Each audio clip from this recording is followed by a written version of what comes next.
A friend sent me this article. Apparently, the Gateway experience, a technique popularized by Robert Monroe, is blowing up on TikTok, and the kids are really into it. And this article summarizes,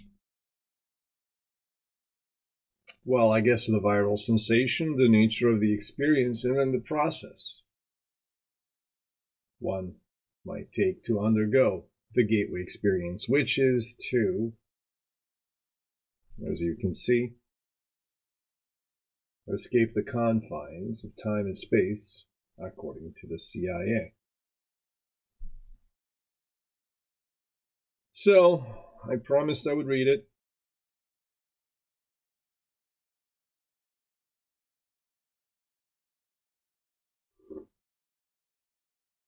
So I will.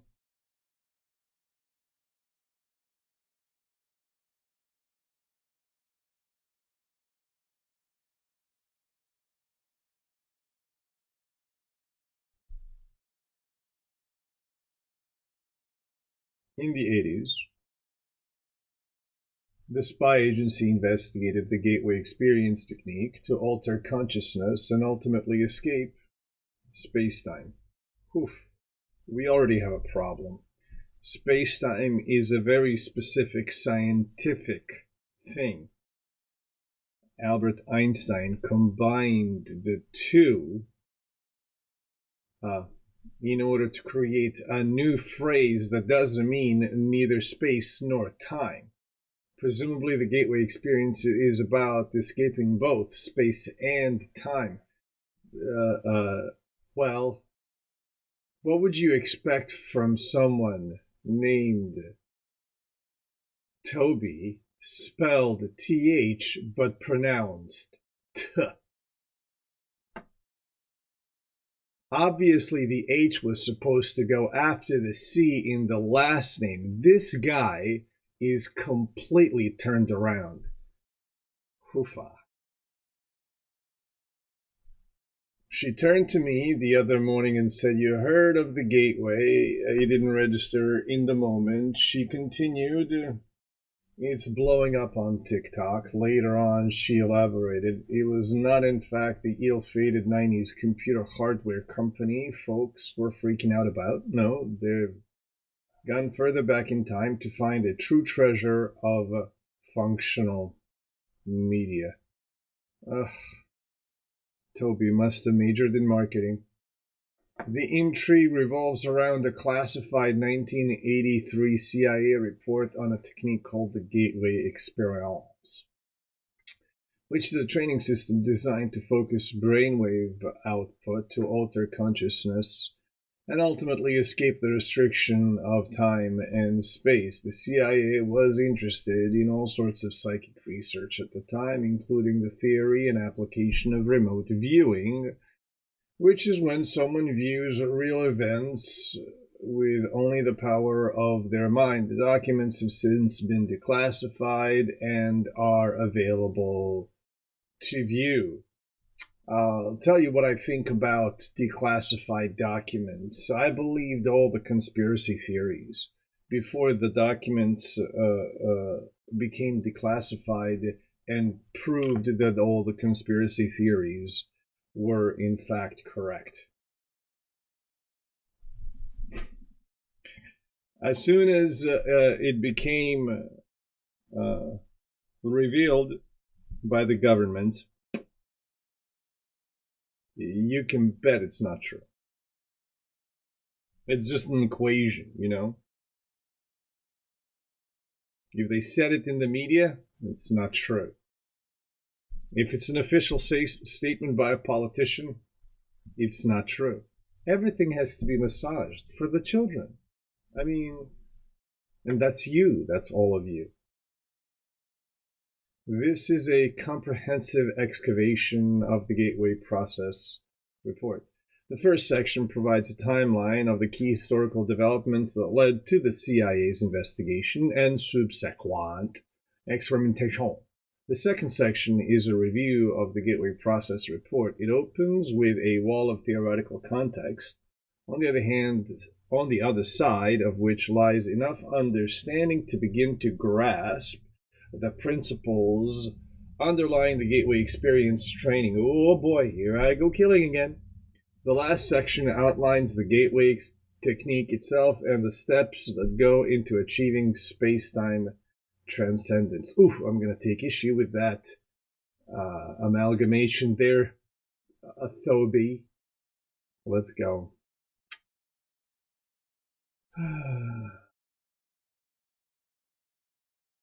All right, okay. So the graphics.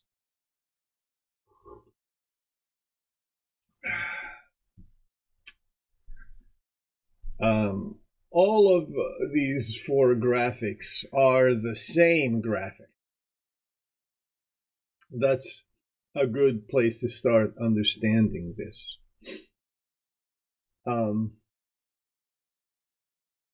It's as if it's a different point of view or different cross-sectionality. So let's talk about it for a second. So if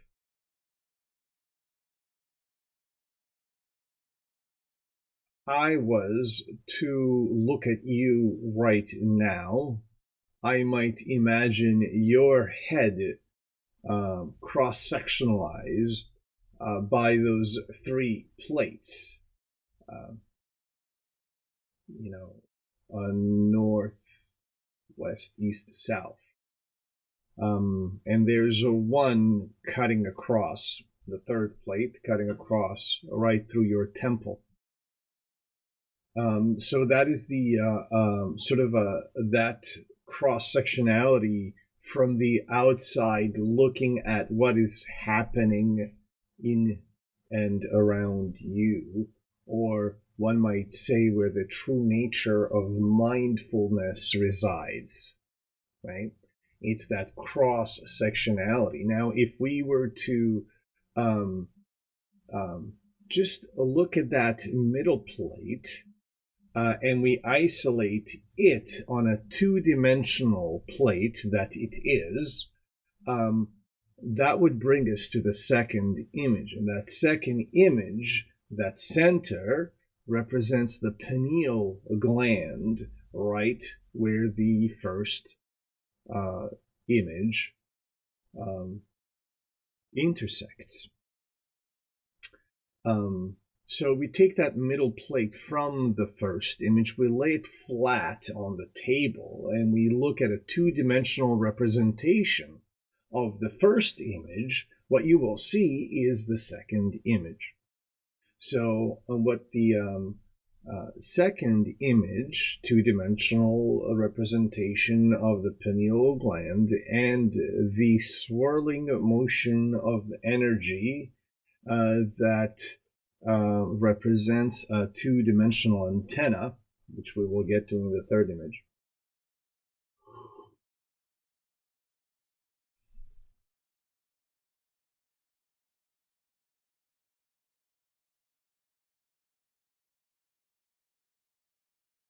The black hole, the white hole, the universal hologram, this is all the energy on a two-dimensional plate swirling around your head.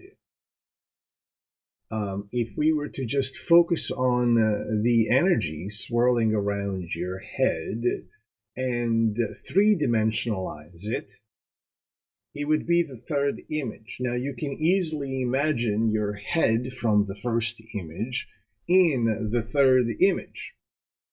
It is the same image.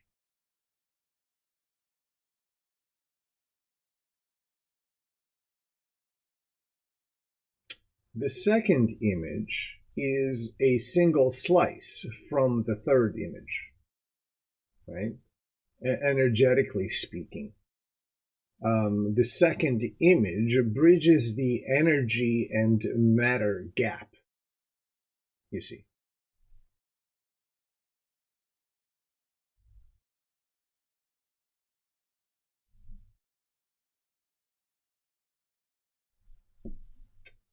The fourth image.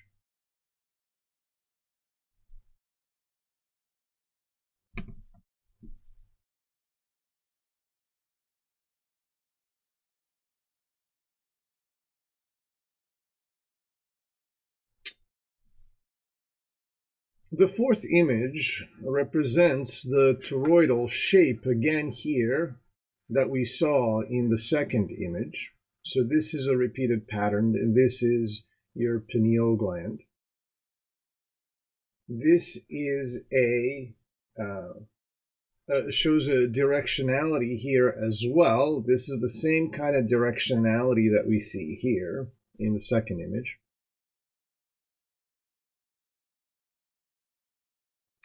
That directionality is implied here by these swirls. However, the way this is looking, it's looking a lot more like the eyeball, which is accurate. The stars are here. That's not a coincidence at all. The stars are in your eyes. This is true. So this was a framework for transmitting what the teachers, those who were seeing, were attempting to teach those who are not seeing. They've conceived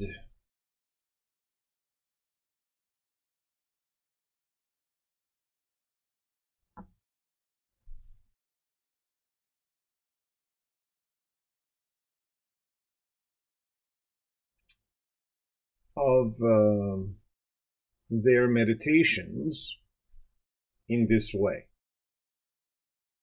Because when you sit there quietly in silence,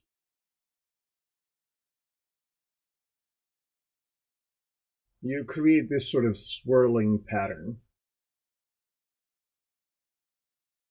Or at least it seems that way. Or at least it will now that I've mentioned it. Because that's how reality be working, y'all. The timeline, 1950s, Robert Monroe, a radio broadcasting executive. This is very appropriate, right? He is a radio broadcasting executive. Therefore, he would understand that the TV is not the broadcast tower.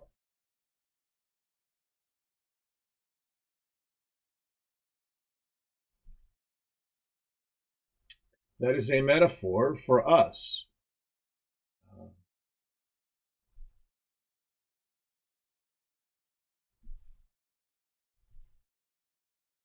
Our body, brain in our head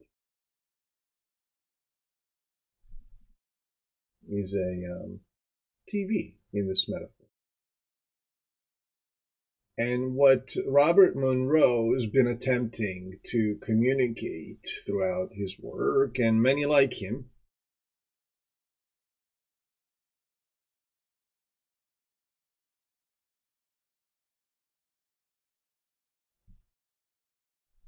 is that your thoughts are not your own. They are broadcast somewhere from a tower, and it is through various practices that one may be able to connect with the tower.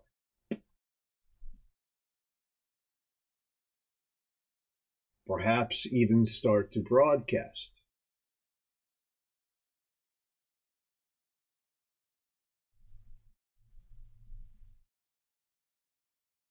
Who knows? Begins producing evidence that specific sound patterns have identifiable effects on human capabilities, These include alertness, sleepiness, and expanded states of consciousness. Well, it seems an obvious thing to say, knowing what we know today. I didn't mean to rhyme, though a poet I am. 1956, Monroe forms an R&D division inside his radio program, Production Corporation, RAM Enterprises. The goal is to study sounds belonging to, effect on human consciousness. He was obsessed with sleep learning, or hypnopedia, which exposes sleepers to sound recordings to boost memory of previously learned information.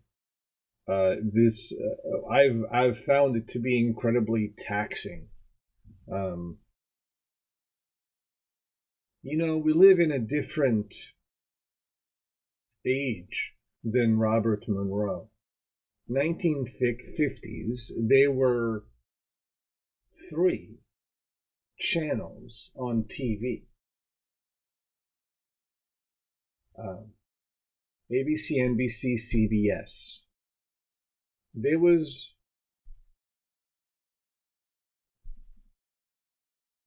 I think it was in the late 80s and early 90s that anybody started to take Fox as one of the network channels seriously once they turned profit.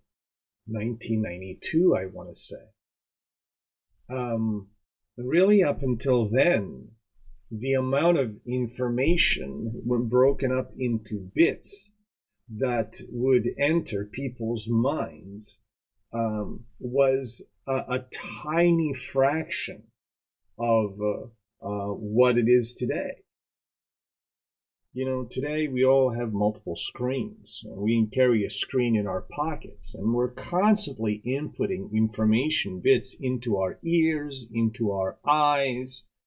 It's, comparatively speaking, there's just so much that goes in that, frankly, once I am done receiving information bits, the last thing I want to do is close my eyes to rest, unplug from the matrix, as it were, to have more information pumped into my cerebellum. It's exhausting. I've found it to be exhausting. And I think this is why. Perhaps Robert Monroe and people back then, let's say, would have found it helpful, right? You don't overexert yourself processing input bits throughout the day. The amount of input bits you would process some decades ago was significantly lower. I mean, we're talking fraction of what we process today. I'm coming in right now through words on the screen, through sounds, through thoughts and feelings, through so many things. And this is like the most subdued form of entertainment you could come across. Think about that.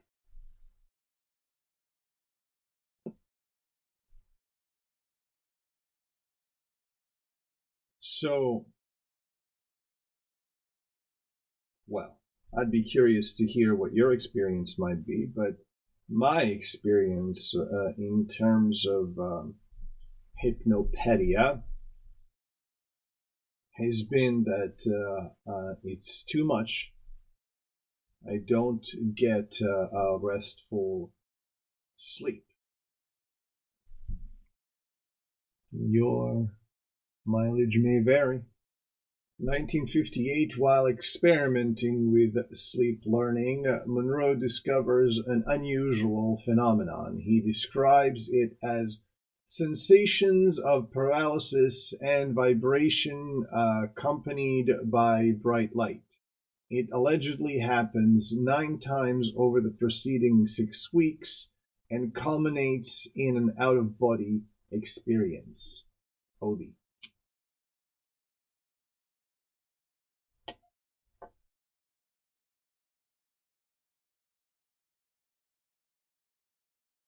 If you are young and therefore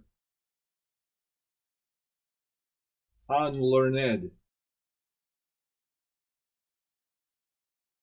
in ways of the mind, and you would be, because everyone you've ever known and ever met, all they've been trying to do is guide your mind into a passageway, a dire straits of sorts. A very narrow mind field.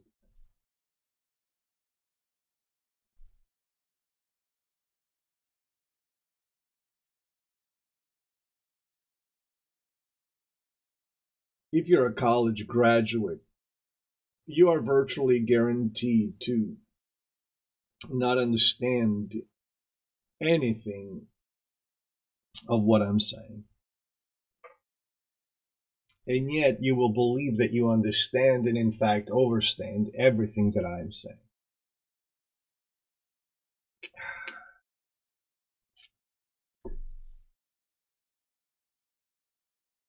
You have a big hole to dig yourself from. But that's inevitable.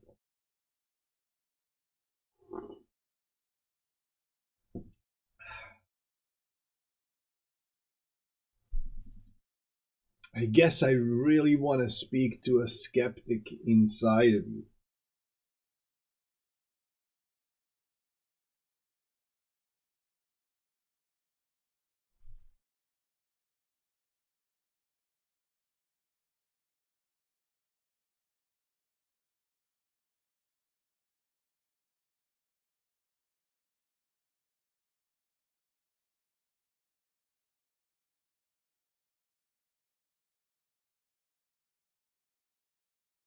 You would be a wise skeptic to proceed with caution, but to proceed.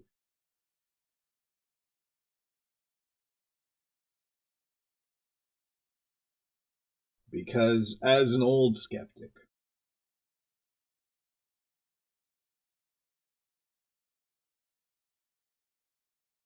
I can tell you it's worth proceeding.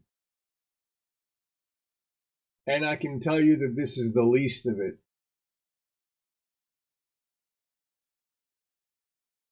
There's a lot more. 1962, Ram Enterprises moves to Virginia and renames itself Monroe Industries. It becomes active in radio station ownership, cable television, and later in the production and sale of audio cassettes. These cassettes contained applied learnings from the corporate research program, which is renamed the Monroe Institute. I am a holder of these cassettes and can testify to their existence. 1962. Wait, I already read that.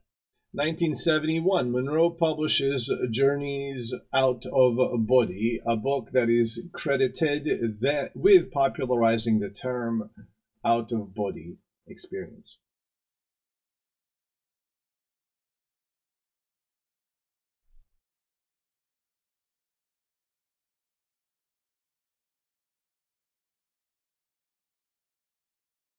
So this is now damn near 20 years. He started in the 50s. So we'll just start him at 1950s. That's fine. Sometimes it takes a few years to sort of really get going. So there we are. There we are. 20 years later, he's still at it. 1972, a classified report circulates in the U.S. military and intelligence communities. It claims that the Soviet Union is pouring money into research involving ESP and psychokinesis. There we go. For espionage purposes. Huh.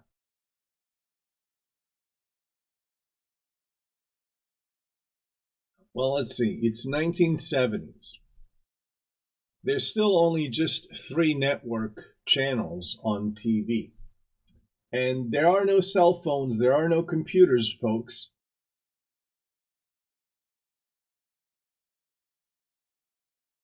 Entertainment is limited and meetings are plentiful. So if there's a juicy piece of gossip amongst, you see, that's when women do it, we call it gossip. When men do it, we call it spying. Men are so cool. We like professionalize gossip. We're so clever like that. And then, of course, we pay ourselves more. Well, women get tricked into doing it for free, huh?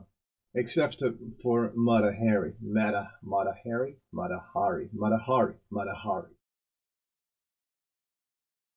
Huh. Yeah, so these spying yentas would love this. You know, I mean, if I'm a spy in Soviet Union, I consider it a win if I just get a American spy to spend his time on some concoction of mine.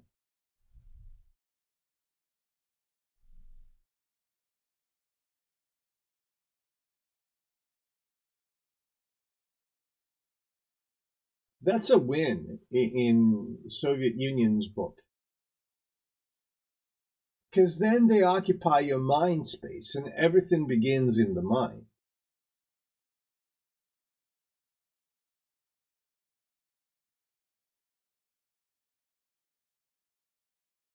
Of course, everything begins in the mind. It's the oldest Hermetic teaching. We know this.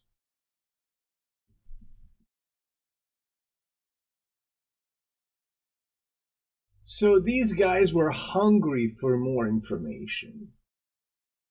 And these other guys were happy to supply it. And they did that to each other professionally. What a circle jerk. Huh.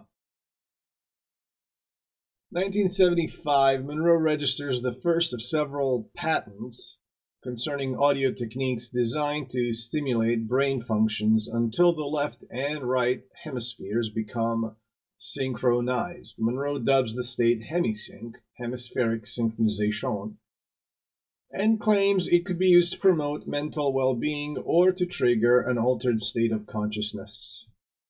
1978 to 1984, Army veteran Joseph McMonigal contributes to 450 remote viewing missions under Project Stargate. He's known as Remote View Number 1. This is kind of a whole other story. June 9th, 1983, the CIA report, Analysis and Assessment of the Gateway Process, is produced. It provides a scientific framework for understanding and expanding human consciousness, out-of-body experiments, and other altered state of minds. That's probably where the images came from. Right? It says so anyway, CIA. So we have the benefit of hindsight, which is wonderful. 1989 remote viewer Angela Della Fiora, angel of the flower angel, Ford. Fiora of the iceberg, of the ices. Isis angel of the fjords. Someone should look into this. Helps track down a former customs agent who has gone on the run. Ooh, we have some intrigue. She pinpoints his location as Lowell, Wyoming.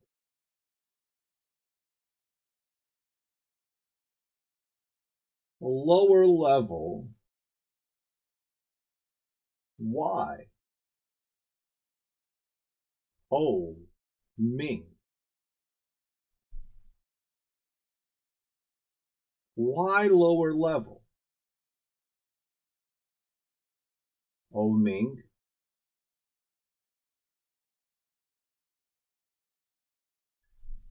U.S. Customs apprehend him 100 miles west of a Wyoming town called Lovell. Oh, I see, said the blind man to his deaf wife.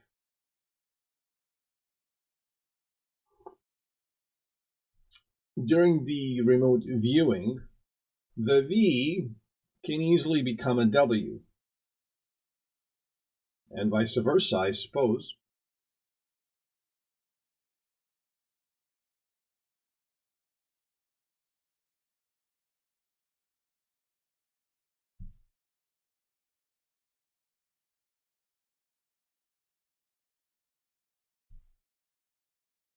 Let's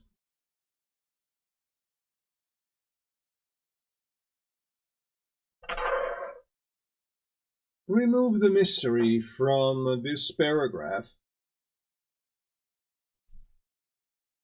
There are many of you listening to this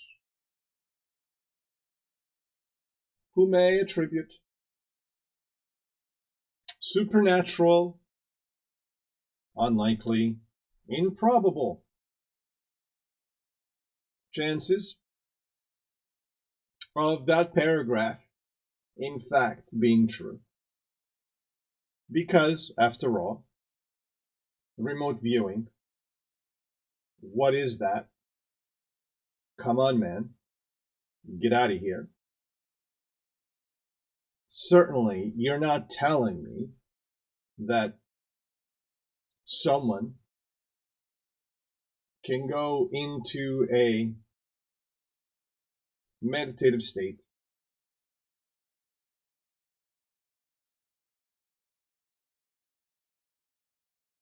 a la Minority Report, whether it's a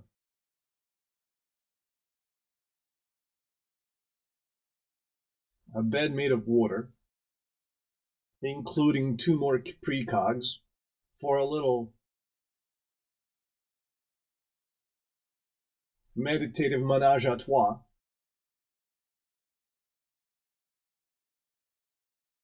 or a singular individual, angel of the ice fjords.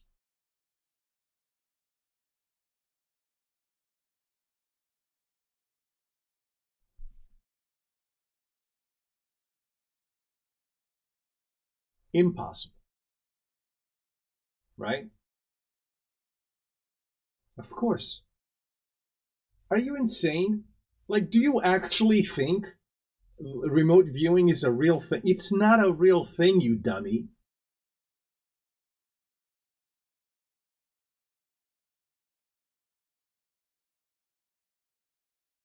Except that it is.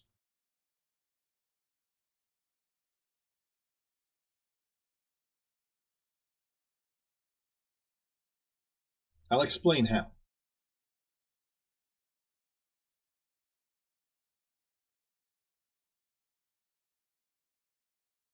CIA, and what's described here, it has another name. It's called detective work.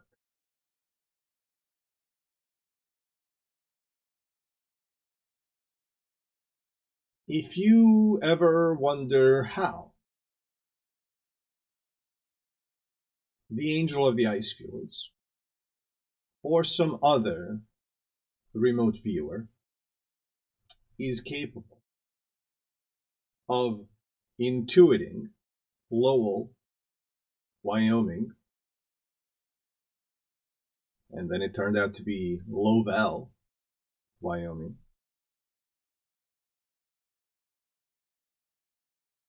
then just read any Sherlock Holmes story. It's deductive reasoning. It's deductive reasoning at its best.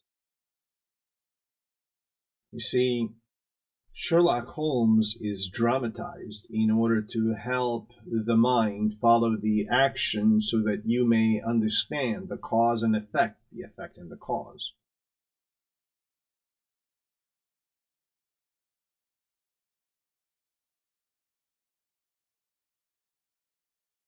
What is removed from the teachings is the part that is not actionized. And it's the part that the angel of the ice fjords, and it is the part that the precogs in Minority Report go under. Now, in Minority Report, in order to entice, beguile the eye, the precogs are placed in a fantastical situation inside a pool of water. They are naked or some version of it. They're in a giant eyeball, a circle.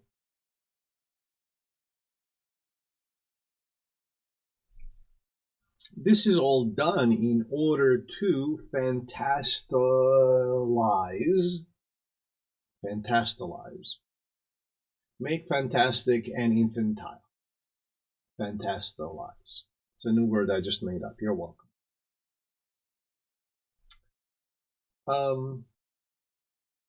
Fantasticate and infantilize, let's say. A process that any one of us can undergo at any time, any place. It's the place of non-action. It's the place of stillness. It's a meditative place. And everybody thinks that they don't know how, can't learn how, or if they are in fact doing it, whether or not they're doing it correctly. Well, I'll tell you. It's very simple.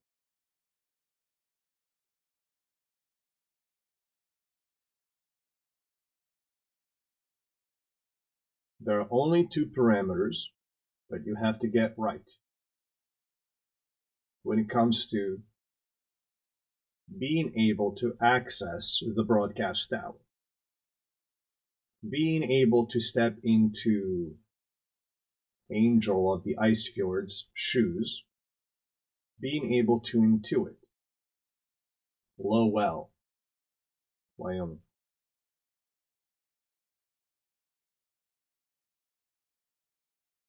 And the metrics are clear as day. They are obvious.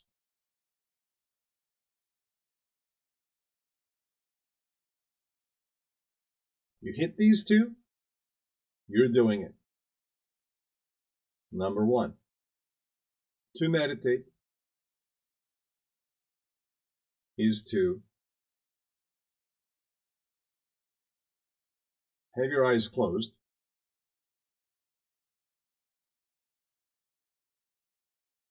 in silence.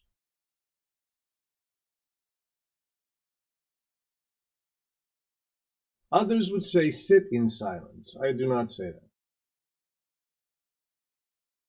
Sitting in silence is a Westerner way of teaching meditation.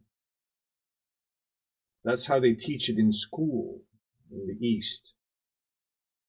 You have a lot of kids in a class. You gotta sit them up on their ass. Didn't mean to rhyme, but a poet I am.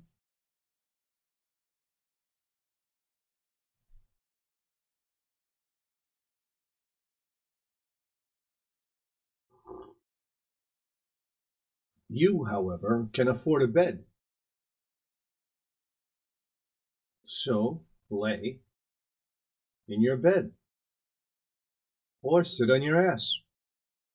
I don't care, as long as you get your eyes closed in silence.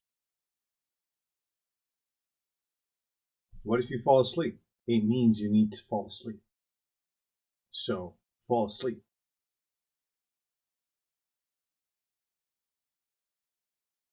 Anyways, the second one is you got to do it for 3 to 4 hours.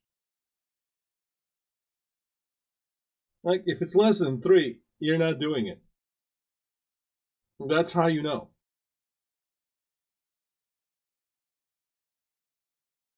You Westerners are so fucking hilarious. 20-minute meditation. Like, even if you successfully enter the meditative state, having an alarm break you out of it just sort of defeats the whole fucking point of it. Jesus Christ. Bunch of idiots.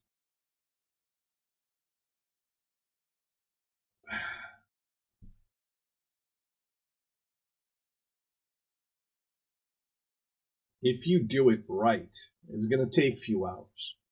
And you won't want to be awoken by an alarm. You want to ease yourself back into it.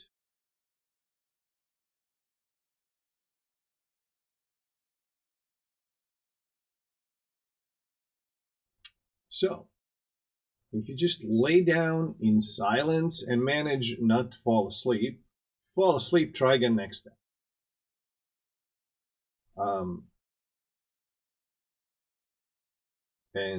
And remain there. Listen, first hour, it's like once you get good at this, the first hour is gonna be like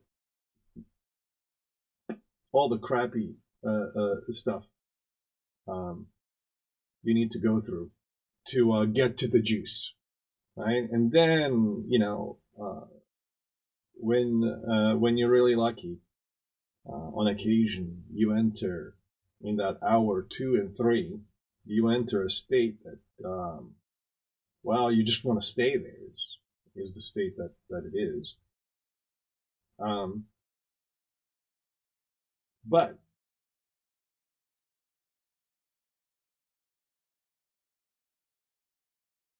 getting back to the original point, that's the mechanics of meditation. But in order for the U.S. government to allow a contractor, Angel of the Ice Fjords, to make a living as a thinking person, they had to concoct this whole paradigm of spy games and remote viewing just to allow a person to lay there for a few hours undisturbed. But that's what happened. So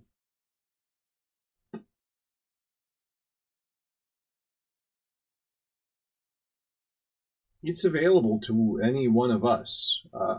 This thing had cost billions of dollars to put up, to make angel of the ice fjords, do this to us.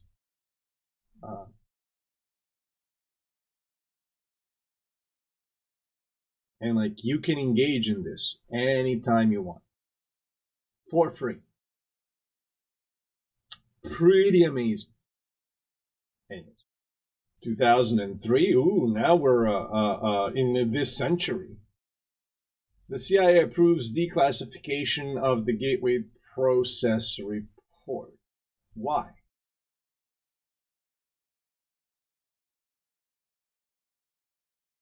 Why? Why would it be classified to begin with? We know why, right? Because they are by nature secret, right? That's a good thing to decide about yourself. Are you by nature open or closed?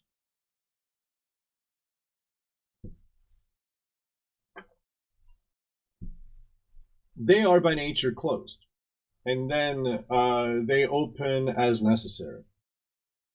2017, the CIA declassifies 12 million pages of records revealing previously unknown details about the program, which would eventually become known as Project Stargate. One of my favorite TV shows. Personnel. The author of the Gateway Process report is Lieutenant Dan Colonel Wayne M. McDonald, hereon referred to simply as Wayne. There isn't a tremendous amount of information available on the man, nor any photographs. In 1983, Wayne was tasked by the commander of the U.S. Army Operational Group with figuring out how the Gateway experience, astral projection, and out-of-body experiences work. Wayne partnered with a bunch of different folks to produce the report, most notably Itzhak Bentov, a very Googleable American-Israeli scientist who helped pioneer the biomedical engineering industry. A scientific approach. From the outset of the report, Wayne states his intent to employ an objective scientific method in order to understand the Gateway process. The various scientific avenues he takes include a biomedical inquiry to understand the physical aspects of the process, information on quantum mechanics to describe the nature and functioning of human consciousness. That's hilarious. He's going to use a thing he doesn't understand to explain something no one else has yet to understand. Theoretical physics to explain the time-space dimension and means by which expanded human consciousness transcends it. Theoretical physics to explain the time-space. That's like another way of saying that previous paragraph by using different gobbledygook. Classical physics to bring the whole phenomenon of out-of-body states into the language of physical science and remove the stigma of an occult connotation. Maybe we should focus on removing the stigma, period. Big guy? All right. Methodical frames or references. Before diving into the Gateway experience, Wayne develops a frame of reference by dissecting 3 discrete consciousness-altering methodologies. He's basically saying there's no way you're going to get through the Gateway without a solid grounding in the brain-altering techniques that came before it. Okay? They are going at it through the intellect. I get that instinct. I understand that instinct very well. The getting at it through the intellect is a special treat. But getting, I guess, to it is the point. I'm still struggling with the the value of that a priori myself. I'll keep you updated.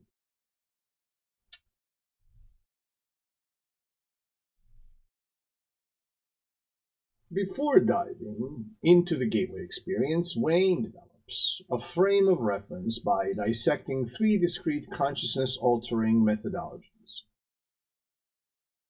He's basically saying there's no way you're going to get through the gateway without a solid grounding in the brain-altering techniques that came before it. So let's take a look. He begins with hypnosis, okay? The language is extremely dense, but the basic gist is as follows. The left side of the brain screams incoming stimuli, categorizing, assessing, and assigning meaning to everything through self-cognitive, verbal, and linear reasoning. The left hemisphere then dishes the carefully prepared data to the non-critical, holistic, pattern-oriented right hemisphere, which accepts everything without question. Hypnosis works by putting the left side to sleep, or at least distracting it long enough to allow incoming data direct, unchallenged entry to the right hemisphere. There, stimuli can reach the sensor and motor cortices of the right brain, which corresponds to points in the body. Suggestions then can send electrical signals from the brain to certain parts of the body. Directing these signals appropriately, according to the report, can elicit reactions ranging from left leg numbness to feelings of happiness. Same goes for increased powers of concentration.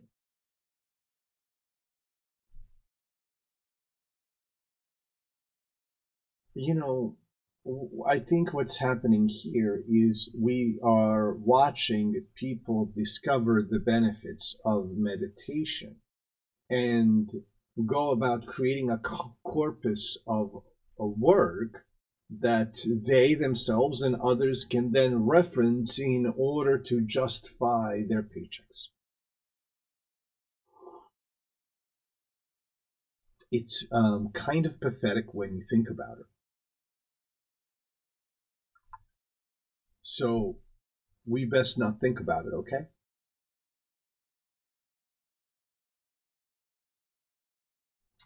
Wayne continues with a snapshot of Transcendental Meditation. It was very popular in the 70s. In the 70s, America discovered India by way of the Beatles, etc. With that came the wave of meditation and yoga, and of course, transcendental meditation being the popularized and hugely bandied about genre of meditation.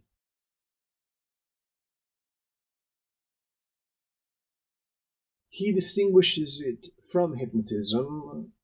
Through concentration, the subject draws energy up the spinal cord, resulting in acoustical waves that run through the cerebral ventricles to the right hemisphere, where they stimulate the cerebral cortex, run along the homunculus, and then to the body.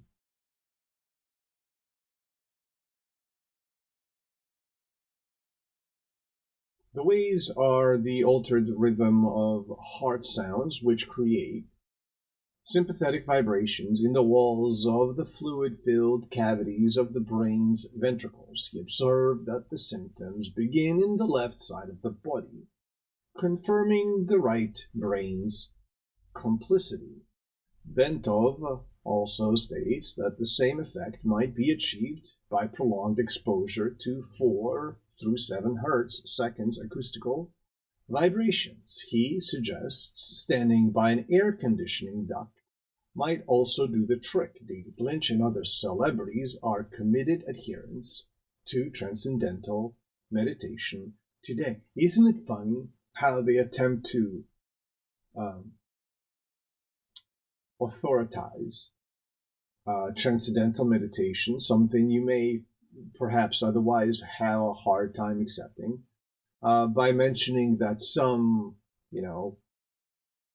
somewhat obscure yet famous figures such as David Lynch uh, is an adherent to such things, therefore must be something.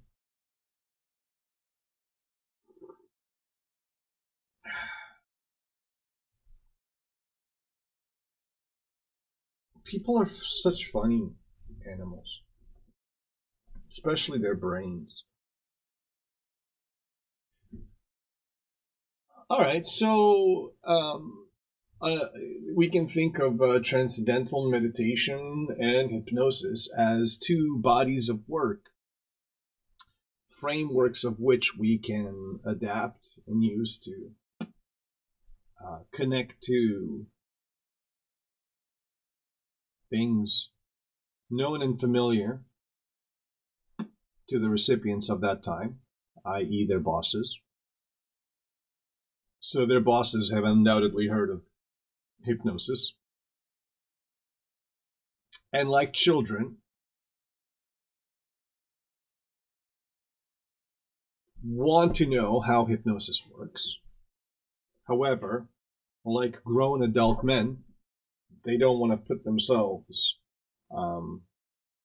under, so to speak, whether it's hypnosis, meditation, or something else, because certainly that's not where men go to be men, and they'd be right.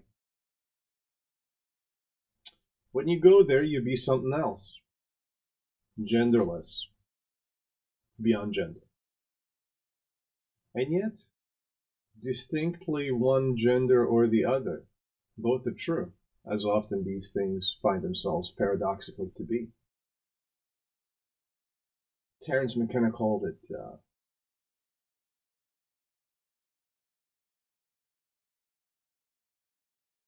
coincidentia oppositorum.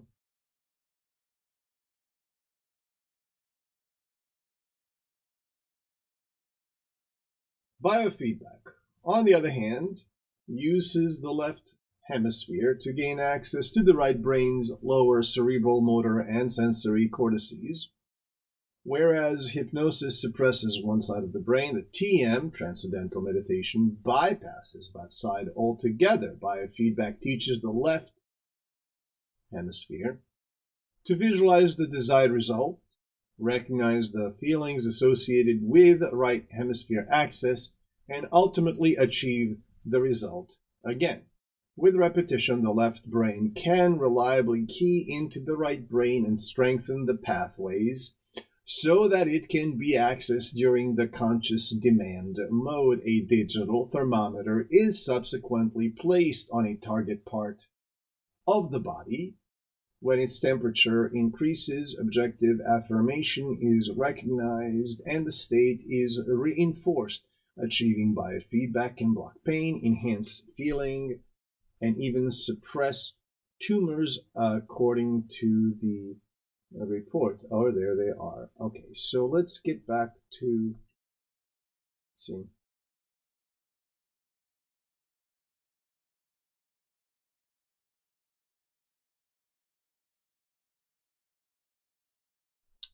Let's just focus on this part of the paragraph.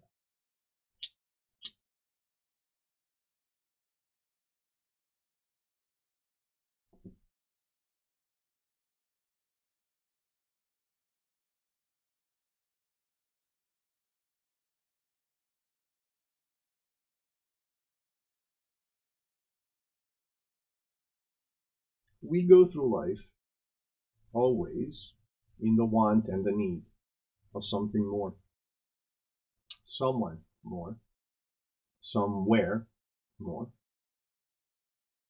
somehow more.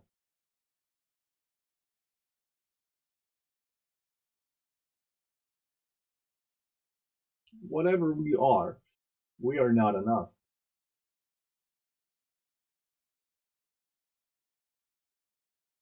If only we had that one thing, Then,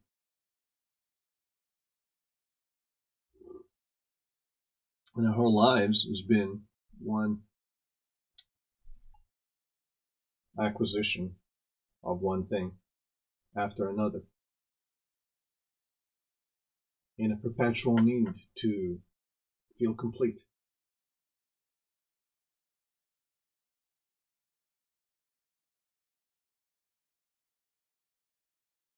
Well, when you say it that way, it really sounds pathetic, and it is.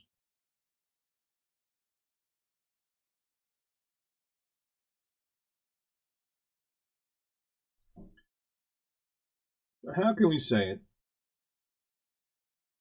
in a way that's useful, in a way that it has utility, in a way that it can be put to practice?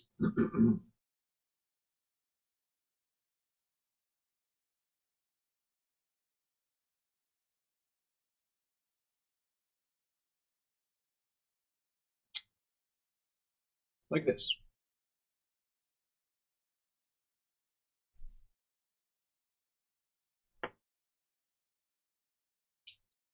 Next time you are being quiet with your eyes closed in silence for several hours, try to place your future self into a desired outcome or situation, surrounded by desired persons, in a desired location, etc., etc., etc. Now, it's very important to be unreasonable during this time,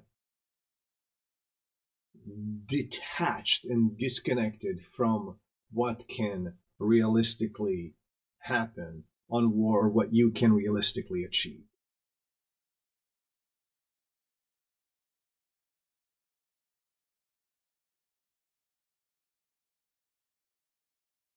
Really selfish, really narcissistic, really solipsistic.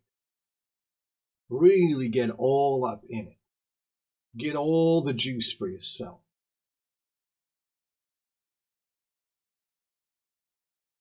Be like Bill Gates.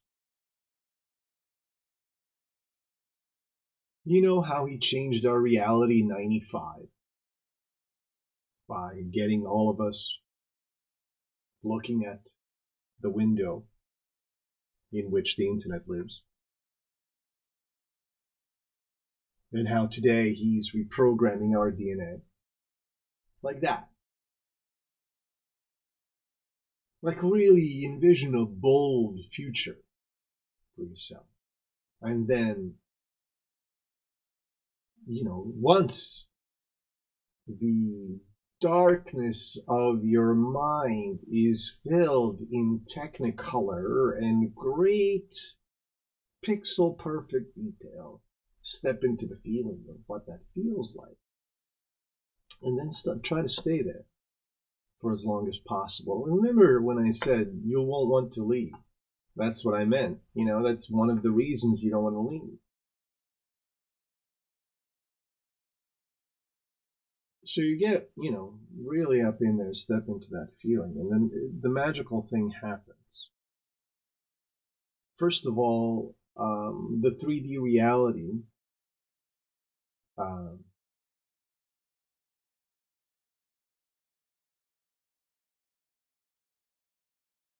it's like you've leveled up, and playing a 3D reality at this level is no longer hard. It's not like you return, and this is surprising.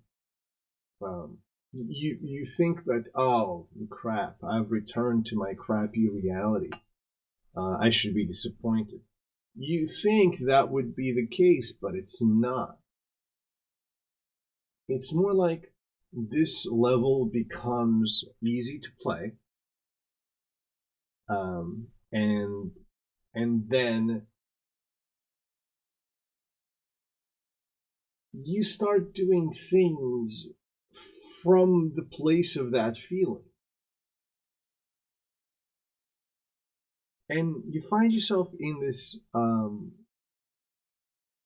really odd place where you understand pixel perfect what your desired future outcome is. You understand that the reality doesn't match it. And that's okay, because when you return, you actually start working on, if you imagine your present tense as a puck, a hockey puck, right? You always send the hockey puck where the player is going, right? Where the future is going, not where it is now. So it's like when you return, you're no longer working towards the future that you've imagined, but you're actually using the pieces of present tense and your imagination of the idealized future to create something that is third and greater than the sum of its parts. So both the imagined future and the present tense. And then you construct a desired tertiary outcome based on, what you've imagined perfection to be and your present tense reality. And, talk about sum that is greater than its parts. That's precisely what happens. So these are all... Is it real? It is a real framework. It is a real cognitive framework, right? This is what I mean. Proceed with caution. Sure, bring the inner skeptic. Yes, but proceed, right? Because the question is this real? What do you mean by real, right? It is a real cognitive framework. It is a really useful cognitive framework. It has tremendous utility, right? Is it real? If you allocate this standard of real, then the answer is a resounding yes. It's as real as it gets.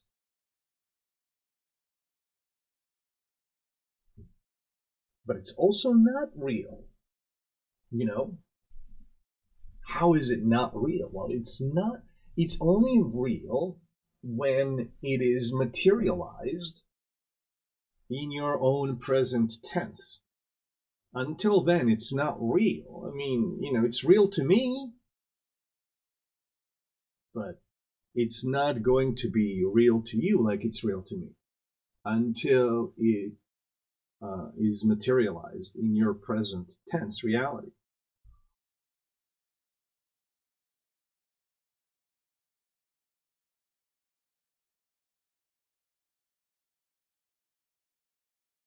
Is it useful? Yes.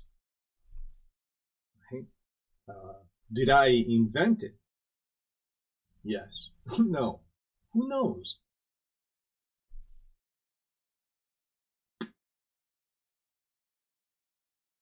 Who knows what's invented and what is, Copyright is,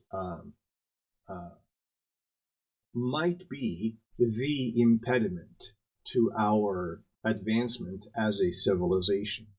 Like if we were to abolish copyright, we would transform our civilization, our society, and for the better.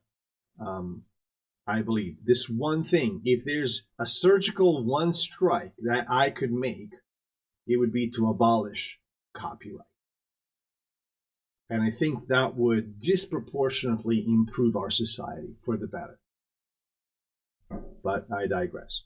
Okay, so in summary, we can say that Wayne has used hypnosis, something that his bosses understood as a thing when he was producing these reports in the 70s. Transcendental Meditation, something that was popular and blowing up again, that would be curious to his bosses, right? Because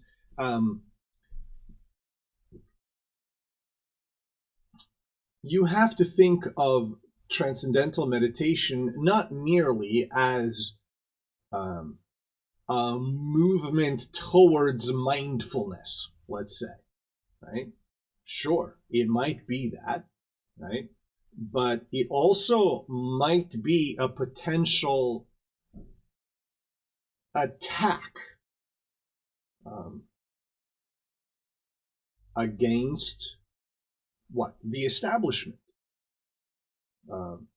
right? Against America, against what it means to be America in the 70s. And, you know, through a cultural lens, having, you know, hindsight being 2020 and all, obviously this has contributed to the dehomogenation. No, that's not the word. Well, the society was very sort of Stepford wives, a white picket fence, 2.5 kids, nuclear family, right? That was the American dream. So anything that wasn't that, and Transcendental Meditation would certainly fit the bill, would probably be interesting as a phenomenon to the bosses at the CIA. They would want to know how to deal with this cultural threat. Now, if you're like me, you might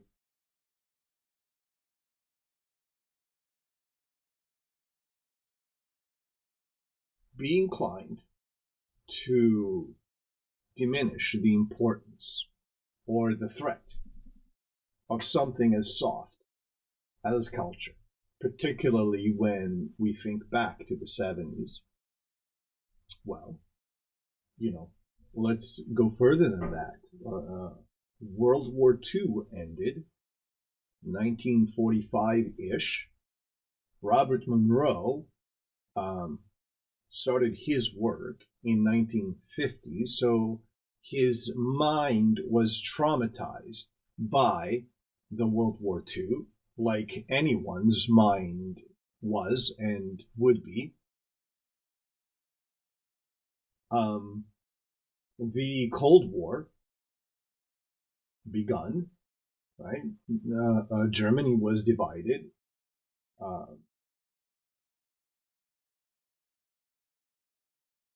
Between Russia and America.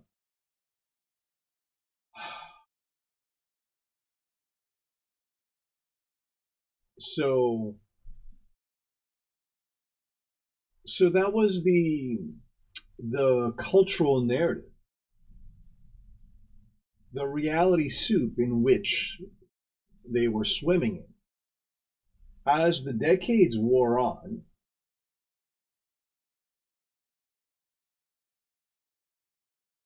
these professionally gossiping agencies proliferated and generated more and more paperwork, and more people became involved and had more and more meetings in which they had to discuss more and more of weirder things.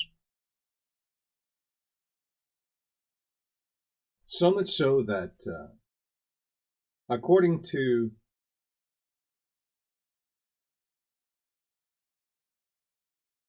a defected Russian spy,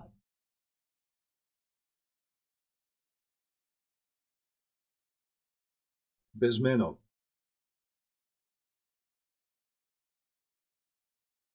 which I think is a joke because it means without a name.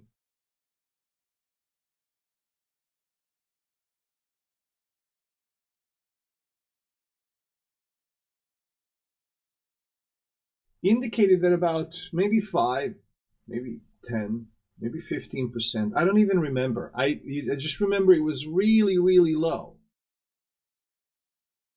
of KGB budgets. And it's like, I want to say 3%. You may have said 3%, but that can't be right. That's too low. But it was very low. Indicated that something like 5% of KGB budgets was dedicated to the kind of spycraft that went on in 007 movies. You know, like R&D and like secret agents that jump out of helicopters, who have access to helicopters, and like SWAT teams on demand and whatnot. Something like 3% of the budget will go into that. Something like most of the rest, like 85%, 90% of the budget, would go into disinformation. In other words, stealing mind share, stealing mind time, right? As one of the greatest prophets of your day, Anthony Kiedis of the Red Hot Chili Peppers, said, psychic spies from China trying to steal your mind's elation. This is true. Except if you're a psychic spy in China, then it's, American spies in China try to steal their mind elation. Everybody's got their psychic spies from China. Who are yours? You might be pleasantly surprised. Who knows? And it's not like there's just one group either. You know what I mean? But that's generally correct. Psychic spies from China try to steal your mind's elation. They're not in CIA reports anymore and sort of leaking out of CIA offices, whatever.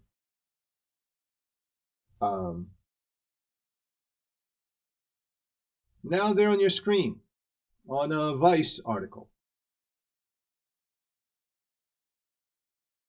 and in your phone and in your email and in your bank account.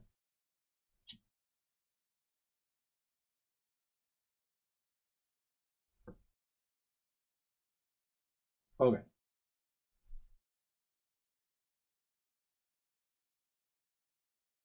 Biofeedback. This is what's interesting about this.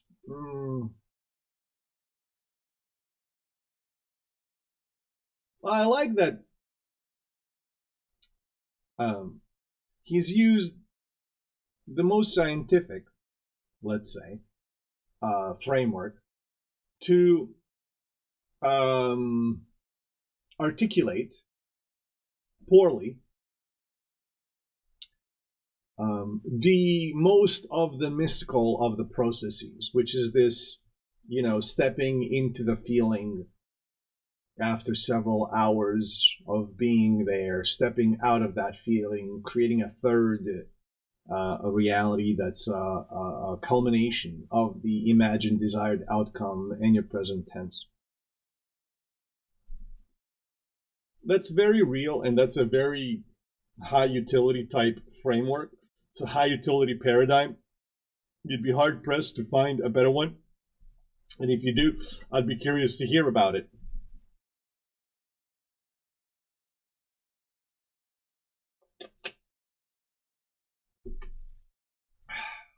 Okay, the gateway mechanics. With that, Wayne takes a first stab at the gateway process. He classifies it as a training system designed to bring enhanced strength, focus, and coherence to the amplitude and frequency of brainwave output between the left and right hemispheres so as to alter consciousness.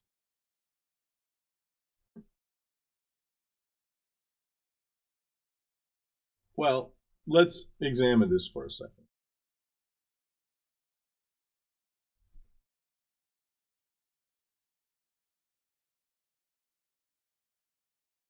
I want to appeal to the skeptic. Is it possible to alter consciousness like this? Okay, let's set the criteria. It is impossible to alter consciousness. Consciousness gets altered from moment to moment just of its own volition. Go ahead and try to stop it. You won't be able to. Right? So altering just means changing, but altering, it does imply a deeper level. So some kind of different level, right? Different layer of abstraction. And that's a good way to think about it, right? You're looking at the screen right now, which is a video, but that's not what I'm seeing. I'm looking at a web page, but web page is just HTML, which is the content of the page, and CSS, the framework of the page. That's what I'm seeing. What I don't see is the server mechanics behind it. That is to say, the HTTP server, probably Apache, that runs the front-end systems that are displaying my page, right? So there's a back-end server, and of course, this content is not served in a page. It's stored in a database. Apologies. It is served in a page, but it is stored in a database, MySQL or something like that, MySQL, or SQL database of some sort, or not a SQL database of some sort, but a database, nonetheless. And of course, that runs on some hardware. Is it, virtualized or an actual? There are layers of abstraction that keep going and fork from there on, etc. Right? And if we say that altered consciousness is a different layer of abstraction, then the question becomes simply, we've all experienced different layers of abstraction. Every time you understand something that's brand new, you've achieved a new altered consciousness. So this is the criteria that we set for altering consciousness. That's a very, very low bar, you see, but it is purposefully low bar because altering one's consciousness is not that big a deal. Start dancing. It's there's have a cup of coffee. There's a million ways to alter consciousness. Fast. In other words, eat nothing, right? Or eat a lot. There's millions, billions of ways to alter consciousness. It can happen through ideas. It can happen through internal or external stimuli.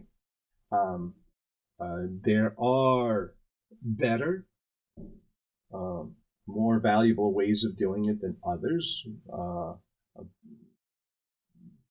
Almost always it's true that more destructive the better. The relationship is always inversely proportional somehow, especially when you're young and don't know how to navigate it. Well, there's a lot we can say about it, but the thing that I do want to stress here is that, again, getting the skeptic over the threshold. Proceed with caution, but proceed. When we say altering consciousness, we're not talking about anything extremely paranormal here, or paranormal at all. In fact, we're talking about a normal process that happens all the time, whether we want it to happen or not. Our consciousness inevitably is altered. So,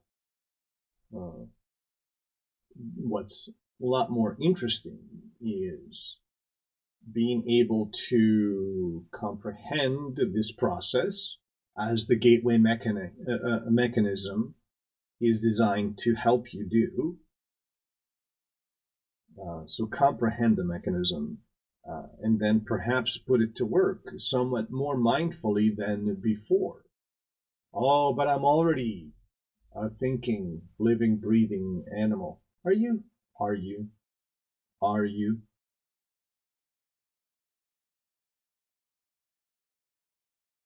What distinguishes the gateway process from hypnosis, TM, and biofeedback is that it requires achieving a state of consciousness in which the electrical brain patterns of both hemispheres are equal in amplitude and frequency. This is called hemisync. Lamentably, and perhaps conveniently, we cannot, as humans, achieve this state on our own. The audio techniques developed by Bob Monroe and his institute, which comprise a series of tapes, claim to induce and sustain hemisync.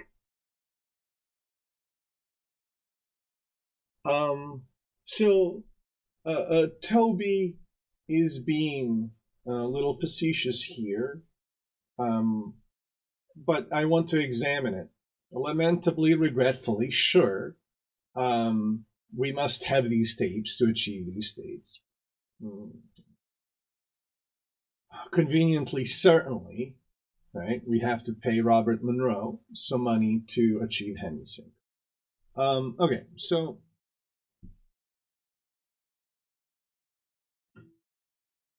shame on Robert Monroe for having the gall to say something like that, perfectly knowing that people have been achieving these states for as long as there's been people.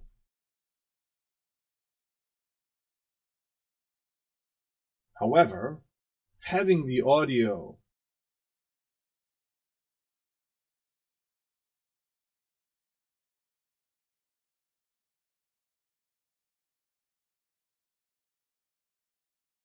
crutches is interesting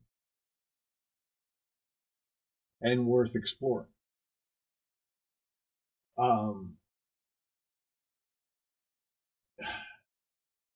Anything that can get you there, more on the natch and less on the costly side, is probably good.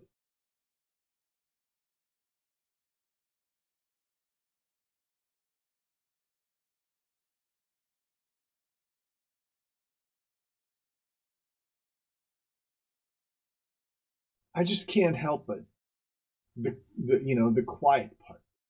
That's, to me, has been real key.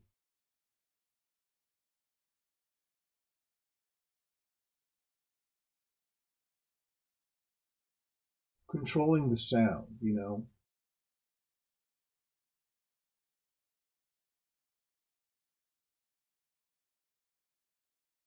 There's something to that.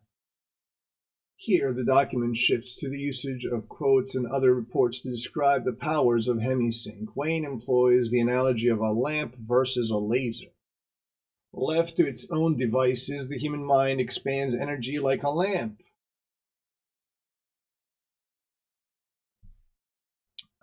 I like this analogy.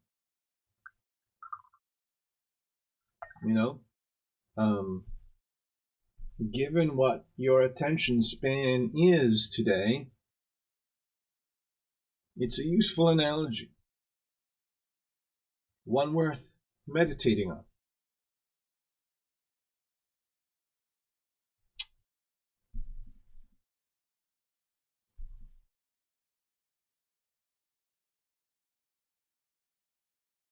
In a chaotic and incoherent way, achieving lots of diffusion but relatively little depth. Under hemisync, though, the mind produces a disciplined stream of light. So once the frequency and amplitude of the brain are rendered coherent, it can then synchronize with the rarefied energy levels of the universe. Ooh. Rarefied energy levels of the universe. With this connection intact, the brain begins to receive symbols and displays astonishing flashes of holistic intuition. It is the best you can do, right? How real is this? You know? And the answer is, it's as real as you can make it. It's a framework, and it's like the best one we got. And if you got a better one, you better sell it to CIA so they can leak it a couple of decades later. All right?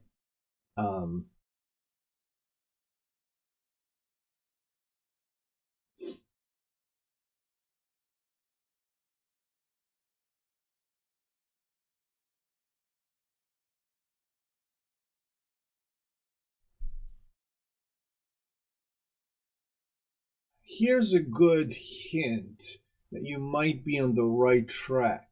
You find it frustrating to explain yourself to people. Don't get me wrong, that can happen when you're stupid as well. So it's hard to know.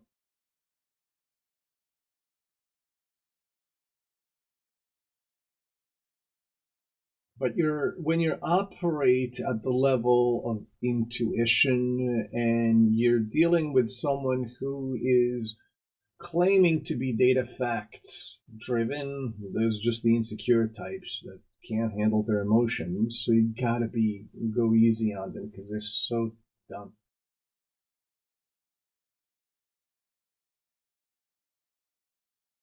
Yeah, you gotta. It's gonna be frustrating at times, right? So you have to seize the means of production, you see. That's part of it.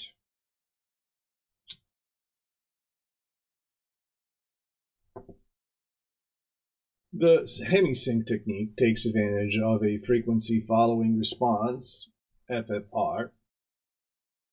It works like this: an external frequency emulating a recognized one will cause the brain to mimic it. So if a subject hears a frequency at the theta level, it will shift from its resting beta level. To achieve these unilateral levels, hemisync puts a single frequency in the left ear and a contrasting frequency in the right. The brain then experiences the delta frequency, also known as the beat frequency. It's more familiarly referred to these days as binaural music. With the FFR, frequency following response, and beat frequency phenomenon firmly in place, the gateway process introduces a series of frequencies at marginally audible subliminal levels.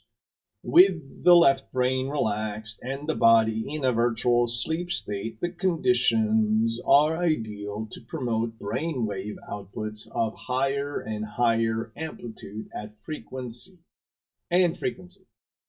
Alongside subliminal suggestions from Bob Monroe, naturally, the subject can then alter their consciousness.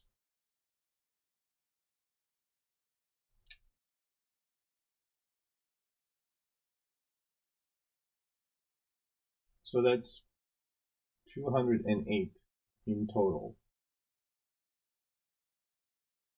Interesting.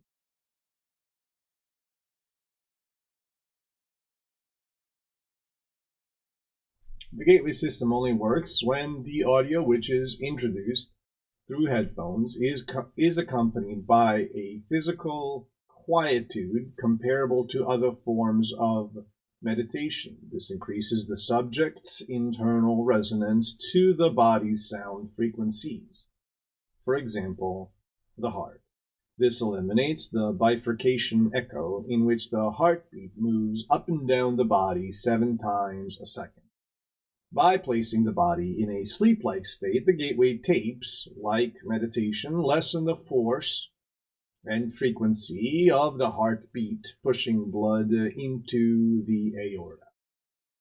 The result is a rhythmic sine wave that in turn amplifies the sound volume of the heart 3 times. This then amplifies the frequency of brain wave output. The film surrounding the brain, the dura, and fluid between that film and the skull, that's the cerebral spinal fluid, eventually begin to move up and down by 0.0005 and 0.010 millimeters. Okay. The body, based on its own micro motions, then functions as a tuned vibrational system. The report claims that the entire body eventually transfers energy at between 6.8 and 7.5 hertz, which matches Earth's own energy, 7 to 7.5 hertz.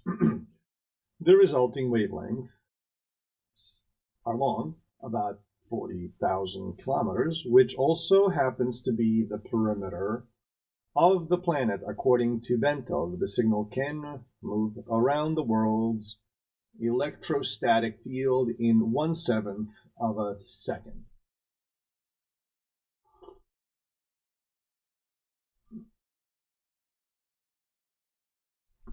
You have to appreciate the scientific door through which the lens, scientific lens, through which they chose to incorporealize the process.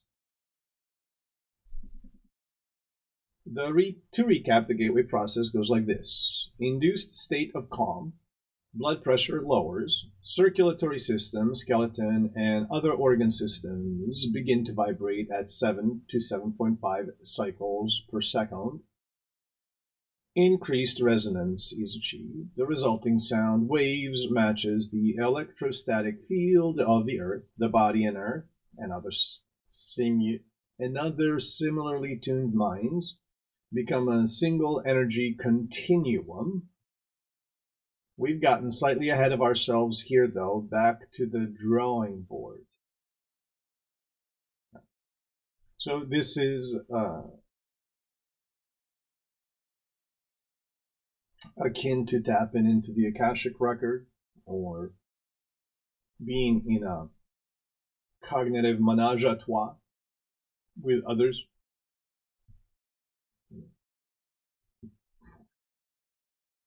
A psychoquantum level deeper.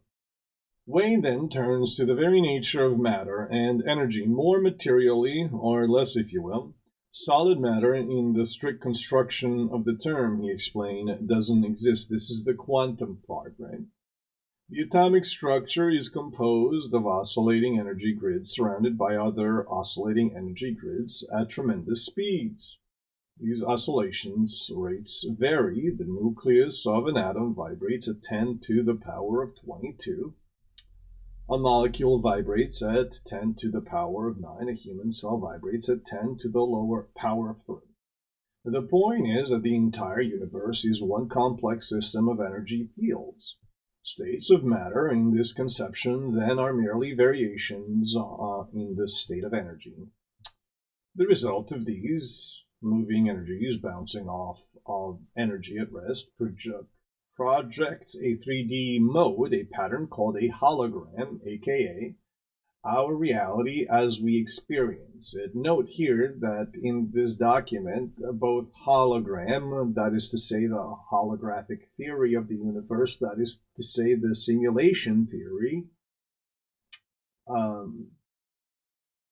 that is to say that is the same thing to say the 3D reality which you inhabit, the reality soup in which you exist, is, according to CIA, a hologram.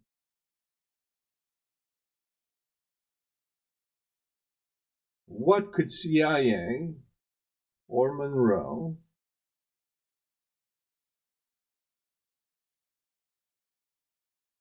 or whoever decided to declassify this, or whoever decided to put the idea in their heads to begin with, gain from considering your reality soup a hologram? Could they invalidate your experience of reality in some way?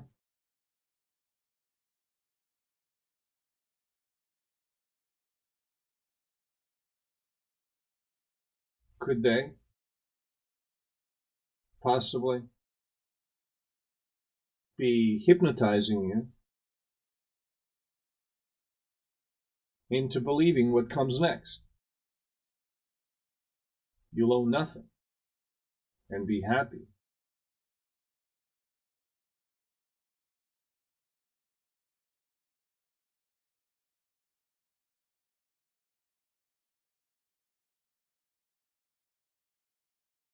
It is best to think of it as a 3D photograph. There's a whole rabbit hole to go down here. Suffice to say, the hologram, that is our experience, is incredibly good at depicting and recording all the various energies bouncing around, creating matter. So good, in fact, that we buy into it hook, line, and sinker, going so far as to call it our life.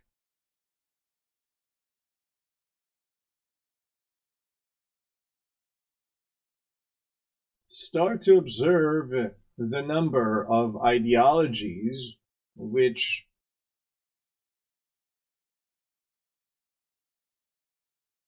diminish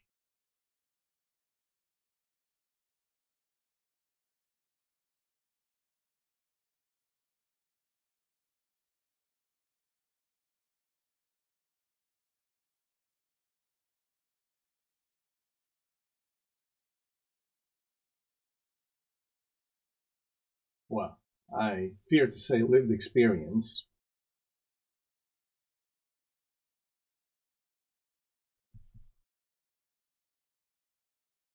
But life.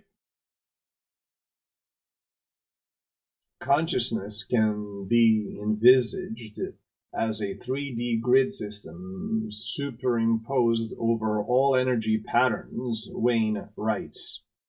Yes, that is a way in which we could envisage our consciousness.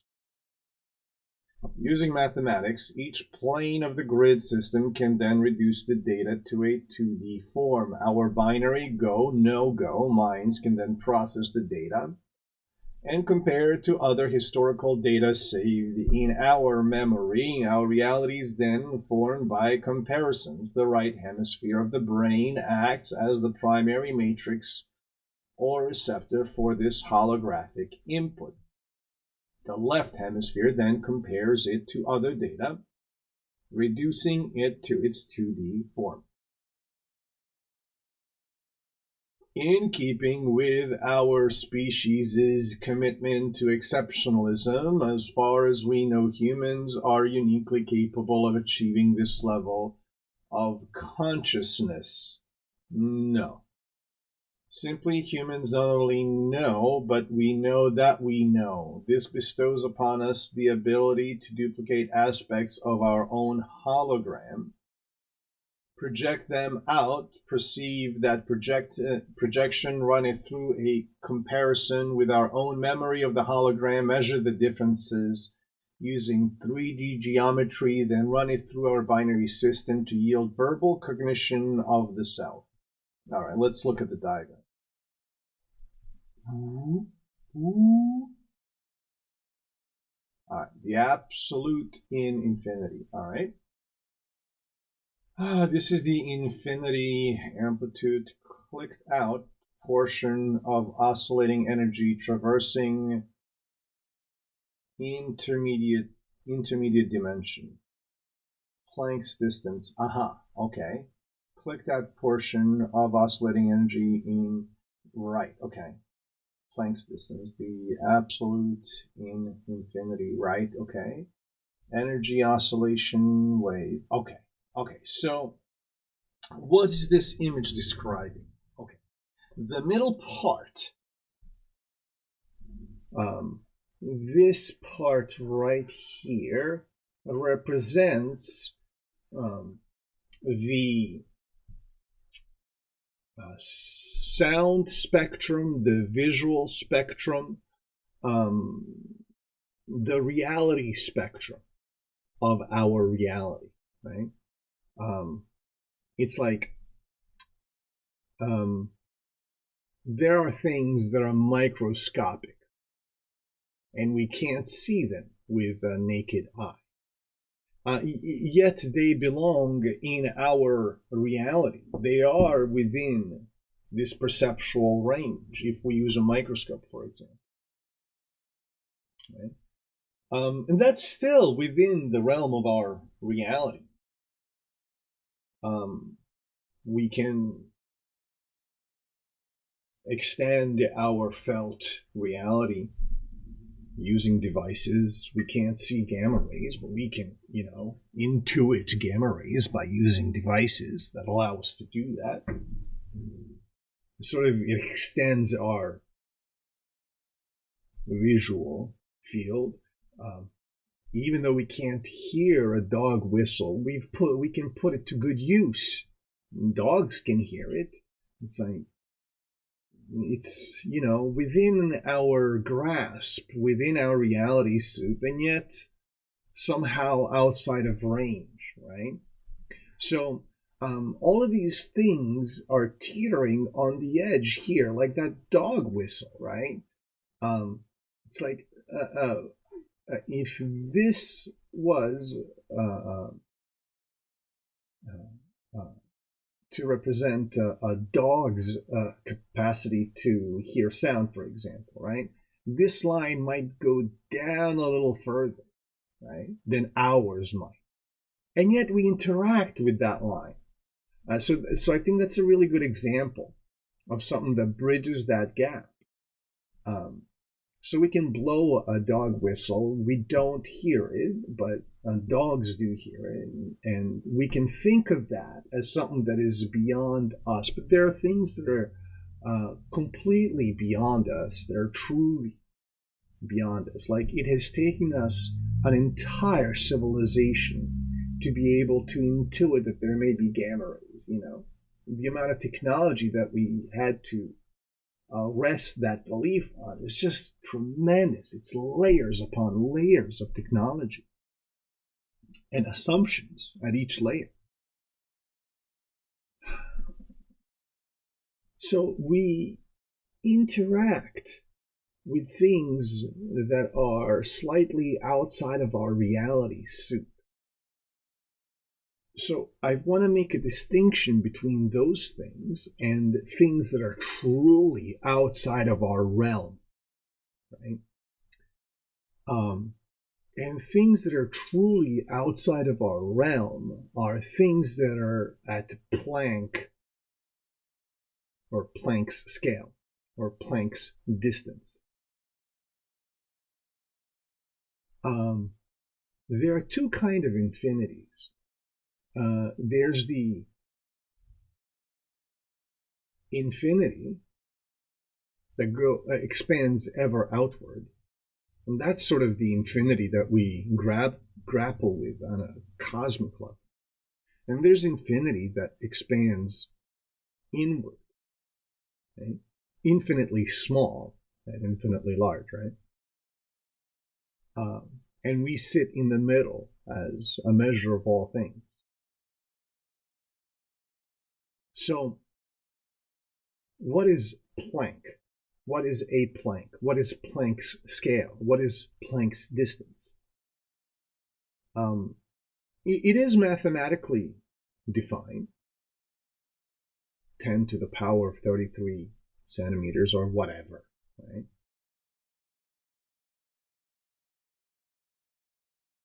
But what that actually represents, it represents the wormhole. It represents stepping through the anus of the Stargate. You understand? It represents birth of a new universe.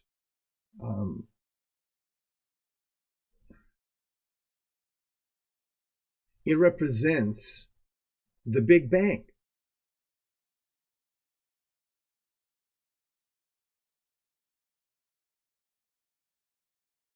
It represents the mirror dimension. It represents the point, the quantum point, through which we are not capable of interacting with.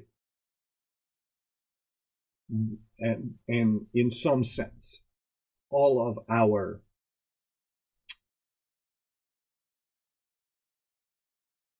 busyness has been roughly about seeing ever so deeper and closer to that Planck's scale in both directions. So, portion of oscillating energy pattern in time and space is the visible reality soup with which we are able to perceive and experience. Planck's scale is something that can potentially be intuited through instruments, but we can not see through it, through the wormhole, so to speak.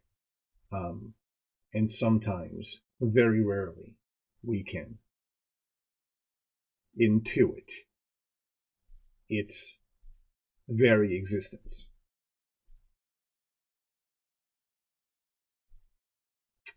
The click-out phase. Wayne then shows his cards as a true punisher, issuing, "Up to this point, our discussion of the gateway process has been relatively simple and easy to follow. Now the fun begins. Shots fired, Wayne. What he's preparing the commander reading this heady report for is the reveal. How we can use the gateway to transcend the dimension of space-time." Toby, you really need to tighten up your writing, buddy. Okay? This is just you projecting your own nonsense onto the rest of us. Time is a measurement of energy or force in motion.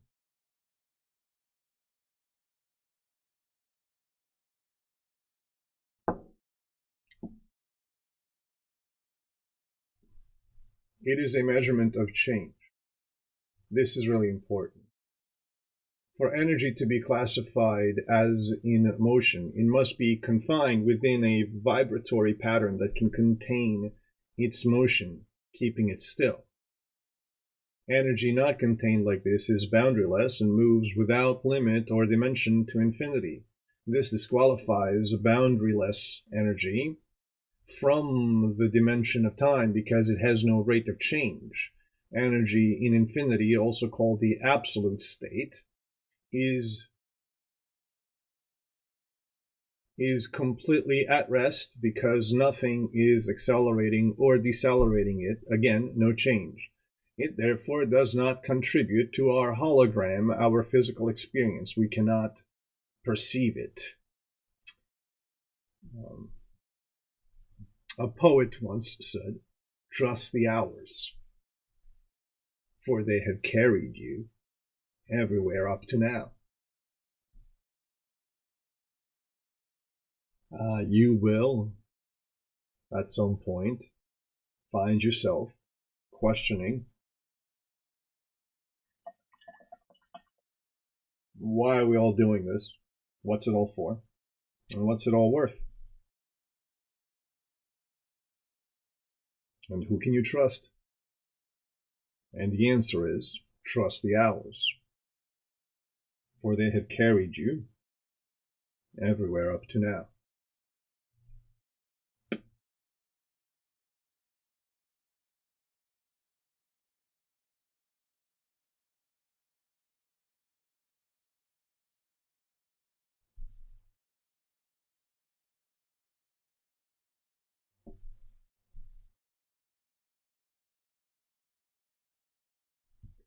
Now back to frequencies. Wave oscillation occurs because a wave is bouncing between two rigid points of rest. It's like a game of electromagnetic hot potato, the potato being the wave and the participants' hands being the boundaries of the wave.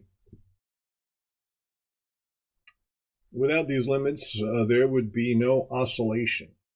When a wave hits one of these points of rest, just for a very brief instant, it clicks out of spacetime and joins infinity. For this to occur, the speed of the oscillation has to drop below 10 the power of 33 minus 33 for nasty infinity, as they call it. For a moment, the wave enters into a new world. The potato simply disappears into a dimension we cannot perceive. This is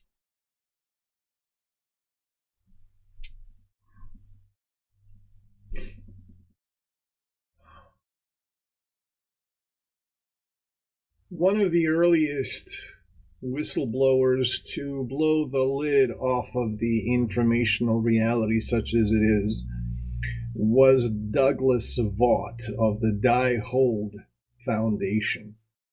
In his multi-dimensional theory of reality, a book that came out in the 70s,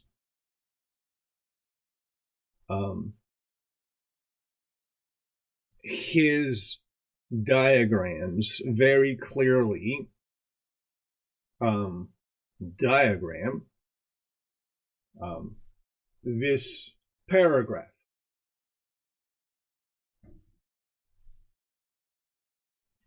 As a wave oscillating in and out of existence, someone who hasn't received the recognition they deserve for their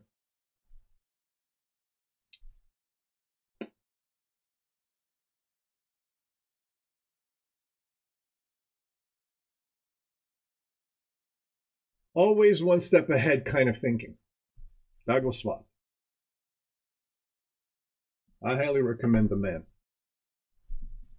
Lots of fun.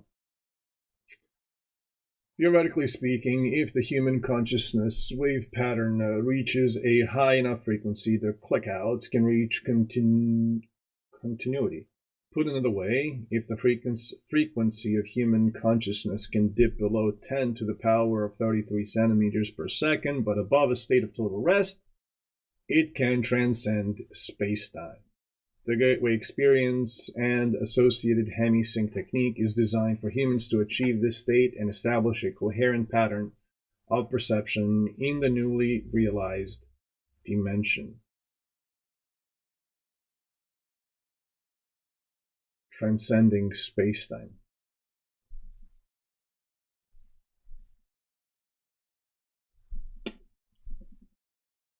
Transcending spacetime.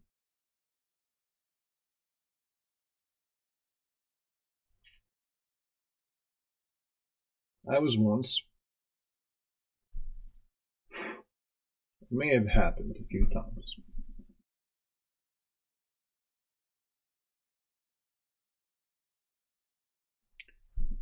In a state in which I visited my old stomping grounds.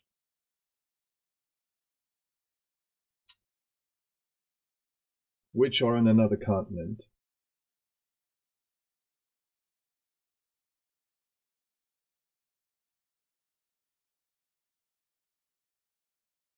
But of course, it was when I was a child.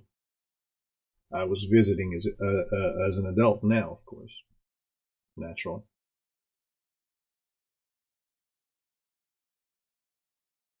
And I did it because I could. And it was the most natural thing to do. Because obviously time is foldable and space is meaningless.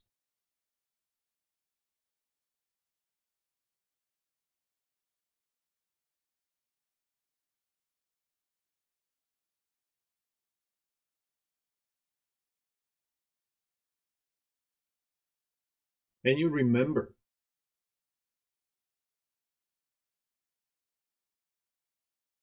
Every molecule of your body remembers that feeling that space is meaningless and time is foldable. You understand it through and through.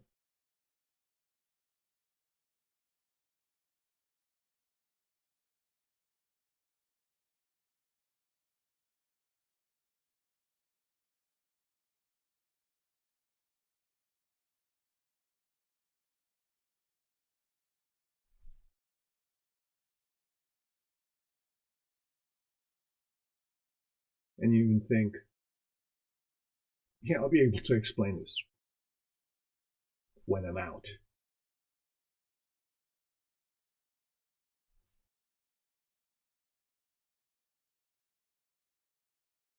And yet, this is the best I got so far.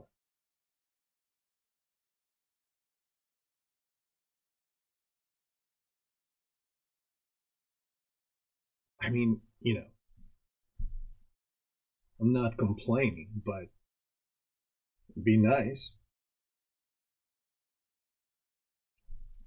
Passport to the hologram. In theory, we can achieve the above at any time.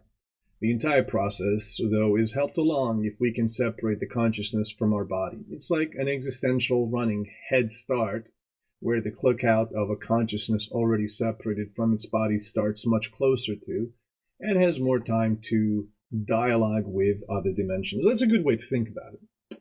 That's not at all the way I think about it. But it's not a bad way to think about it. That toroidal pattern that we saw earlier from in those diagrams, right? This is just another version of that. And the fact that it's hexagonal is not accidental either. This is where things get a little slippery. Hold on as best you can. The universe is on the whole hologram thing too, Wayne writes. This super hologram is called a torus because it takes the shape of a fuck-off massive self-contained spiral like this. Okay. This central area is where our pineal gland resides. This is where our head would be, or our body. Give yourself a moment to let the above motion sink in. This pattern of the universe conspicuously mirrors the patterns of electrons around the nucleus of an atom. Galaxies north of our own are moving away from us faster than the galaxies to the south. Galaxies to the east and west of us are more distant. The energy that produced the matter that makes up the universe we presently enjoy will turn back on itself eventually. Its trajectory is ovoid, also known as the cosmic egg. As it curls back on itself, it enters a black hole, goes through a densely packed energy nucleus, then gets spat out the other side of a white hole and begins the process again. Springtime in the cosmos, baby. So this is the point of time. This is the eyeball. Point where flow of time space turns towards opposite pole of ovoid. Right. This is, in a very real sense, right? If we look at this as an eyeball, right, this would at the moment represent my eyeball. This is a point where flow of time, space, turns toward opposite pole of ovoid. This guy over here. Who do you suppose this might be? You understand? This is you over here. This is your eyeball.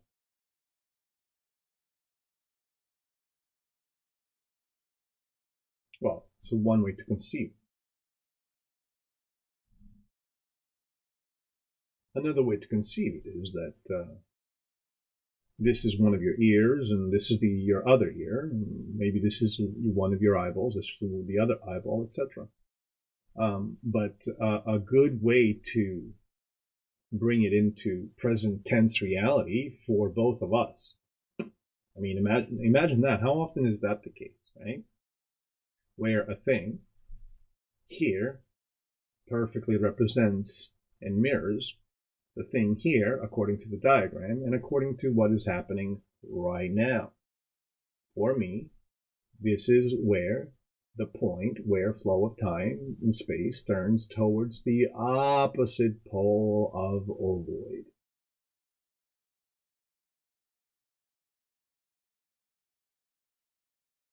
Need I mention how sort of funny it is that the mediums have changed, right? For me, it's a web page. And, well, I guess the mediums didn't change that much. It's still a screen, right? That they have in common. But for me, it's a web page. For you, it's a video.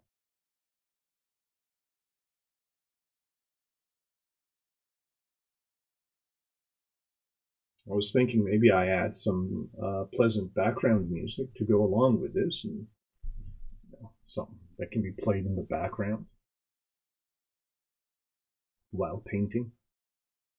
The entire universe hologram, the torus, represents all the phases of time, the past, present, and future, the takeaways that human consciousness brought to a sufficiently altered, focused state could obtain information about the past, present, and future, since they all live in the universal hologram simultaneously.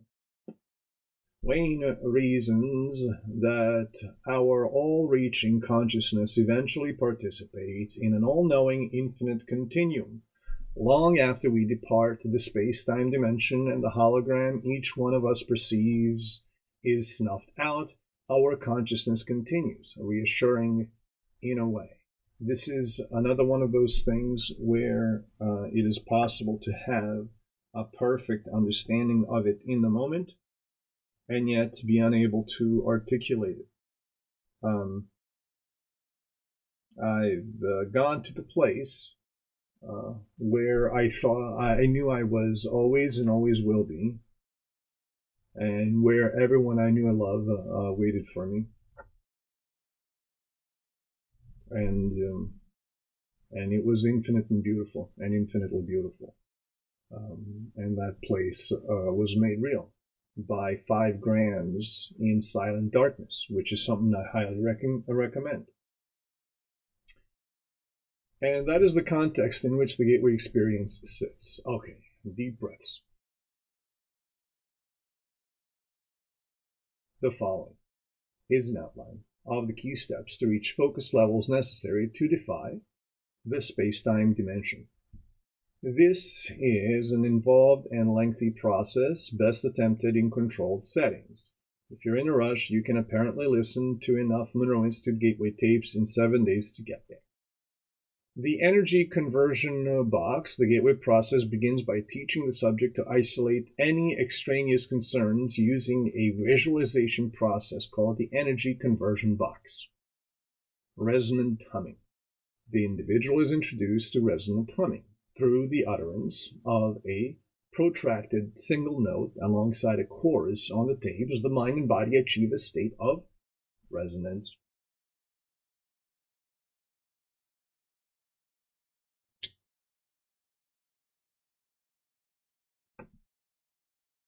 The Gateway Affirmation. The participant is exposed to something close to a mantra called the Gateway Affirmation. They must repeat to themselves variations of, I am merely a physical body and deeply desire to expand my consciousness.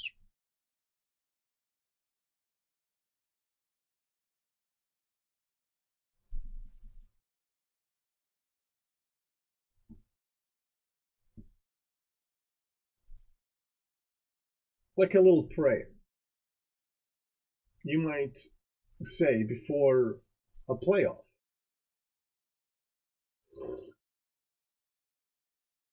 to harmonize the minds, get them thinking in the same direction. Winning. The point of the gathering. In our case, in our metaphor, it is to play a game.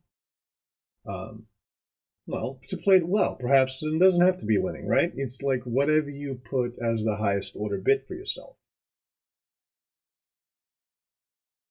if you're a modern day coach with Ted Lasso, the highest order bit is to help those boys become men, good men.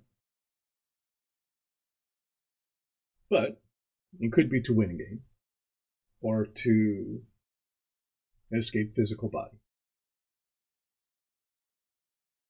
So then, stating it out loud, a mantra, a prayer, that's good practice. It's kind of like smudging. Get some sage, burn it, get it all over the place, and just speak about whatever it is that you want to happen there. It's good juju, Articulating it helps you to understand it differently. Not even better. It's different. Hemisync. The individual is finally exposed to the hemisync sound frequencies and encouraged to develop a relationship with the feelings that emerge. It's interesting.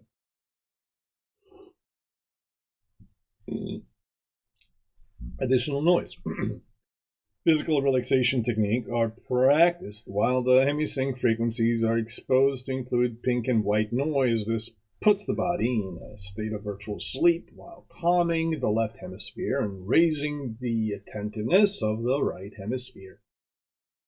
The energy balloon. The individual is then encouraged to visualize the creation of an energy balloon beginning at the top of the head, extending down in all directions to the feet and back up again. There are a few reasons for this. The main one being that this balloon will provide protection against consciousness entities possessing lower energy levels that he or she may encounter when in the out-of-body state. Right.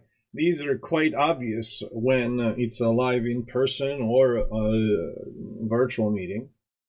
It's certainly hard to think, much less think deeply, much less break on through to the other side, while surrounded by doubting Thomases.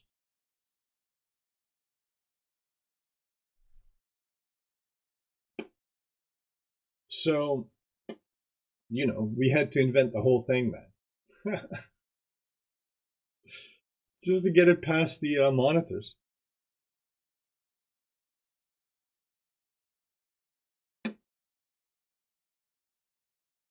Like, even the sales, it's like, we'll help you find these nefarious characters you're after. Just leave us in peace, man.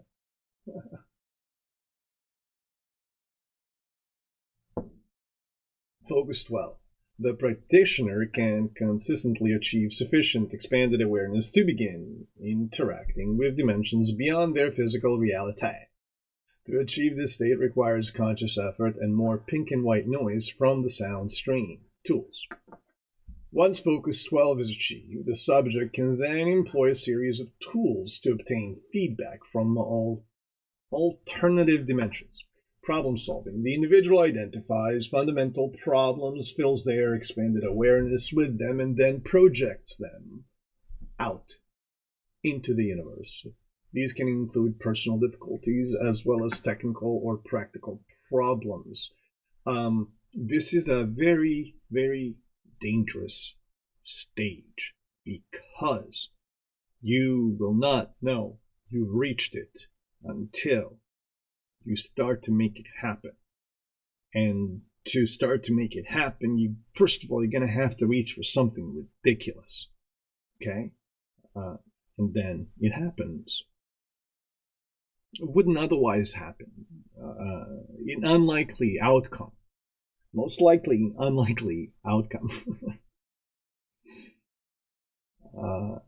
And then you say it and then it happens. And then it's like, whoa. Now you gotta reach for something even more ridiculous because you're not sure if that was, just you imagining things.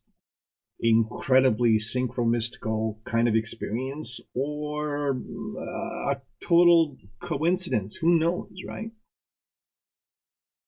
So you reach for something even more ridiculous. But between running a few of these tests of the ridiculous nature, you're going to end up choosing something undesirable that's going to have negative outcomes, intentionally sometimes, and like maybe that's like a good time, right? Or unintentional negative outcomes. Those are even, worse, and they're completely unanticipated. You wonder where you went wrong.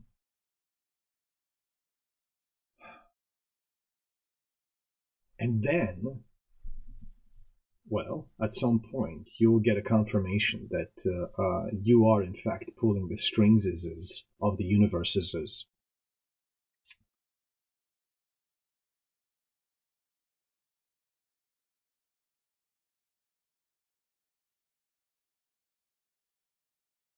And then you're going to have to get real mindful about what it is that you want to happen, which strings you want to pull.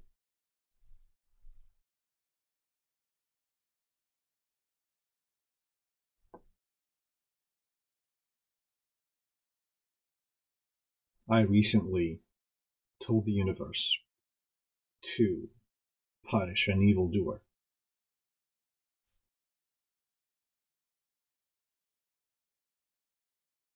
Someone who's celebrated. Someone who is recognized for their good deeds. Imagined though they may be. And someone whose misdeeds are only now emerging. Because I told the universe that this miscreant needed to be stopped. And the universe obliged.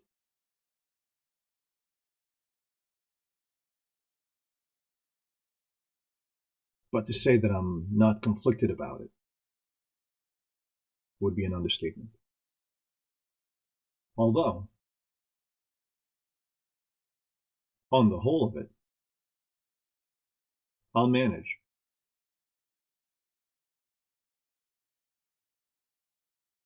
But the point is, you have to be cautious. Once you start pulling those strings, you gotta pull cautiously. Lots of prudence.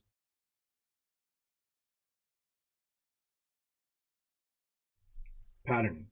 Consciousness is used to achieve desired objectives in the physical, emotional, or intellectual sphere. Color breathing. A healing technique that revitalizes the body's energy flows by imagining colors in a particular vivid manner. Yeah.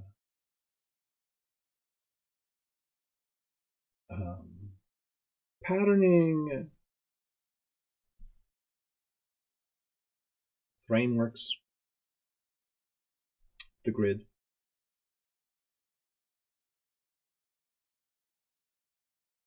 Imagine a CGI being built inside your mind. And first it's the grids that outline the bodies and the space. And then they are shaded black and white. And then color is added.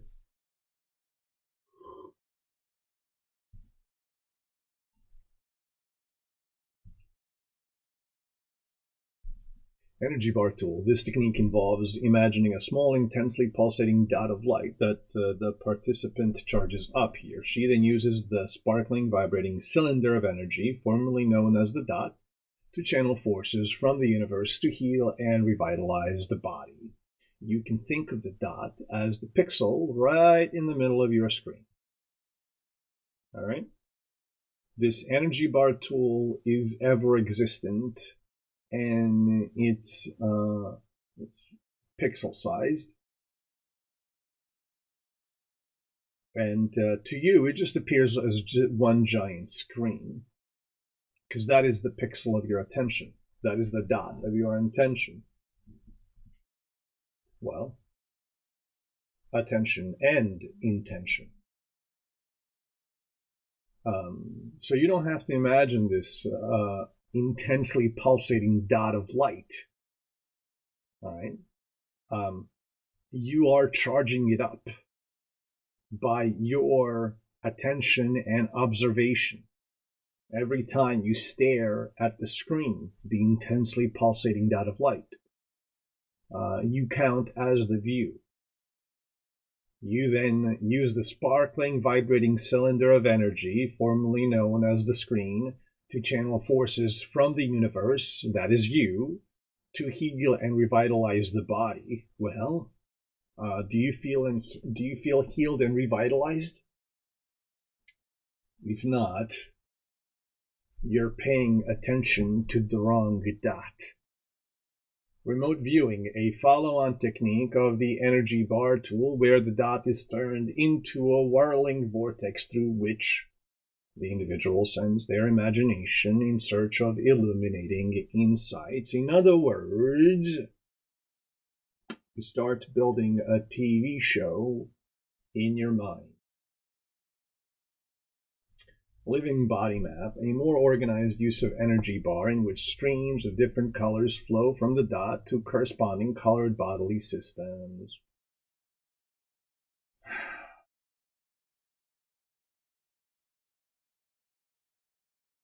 Oh, I see.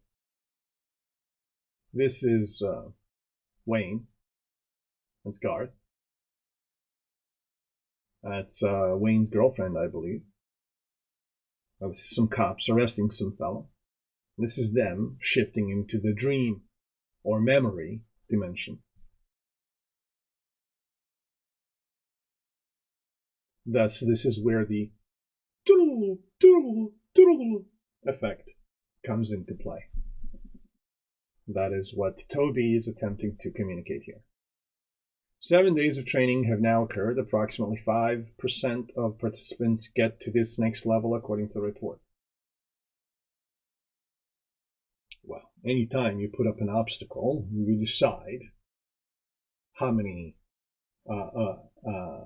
what percentage of participants you want to keep out.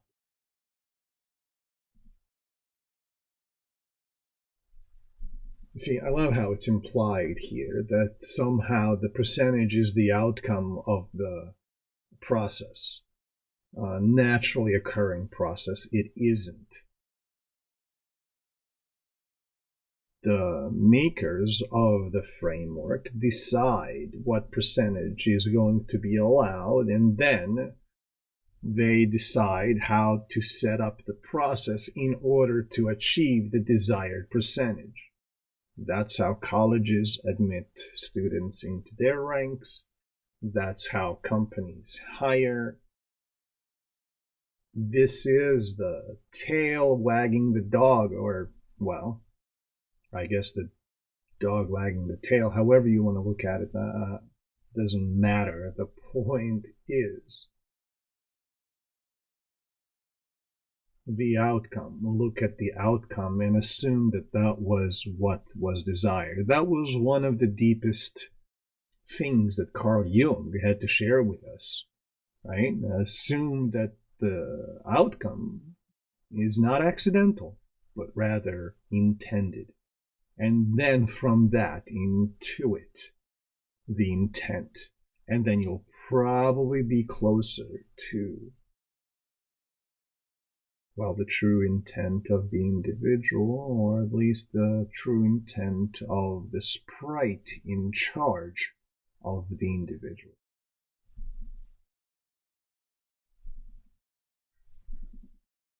Focused 15, travel into the past. Additional sound on the hemisync tapes includes more of the same, plus some subliminal suggestions to further expand the consciousness. The instructions are highly symbolic. Time is a huge wheel in which different spokes give access to the participant's past.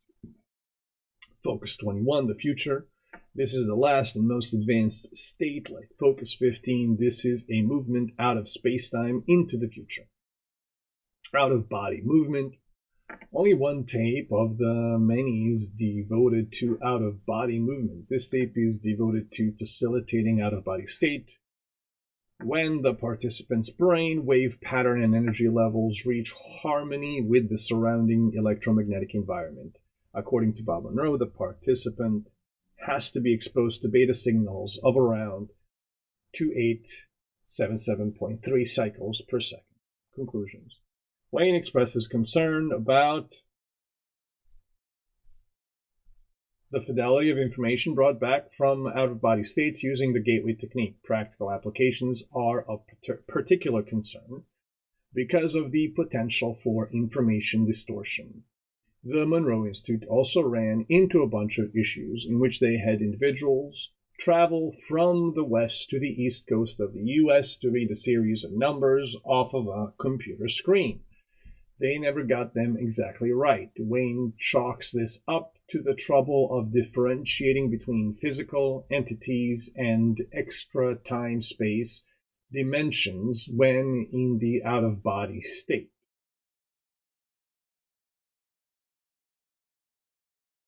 Okay. Listen.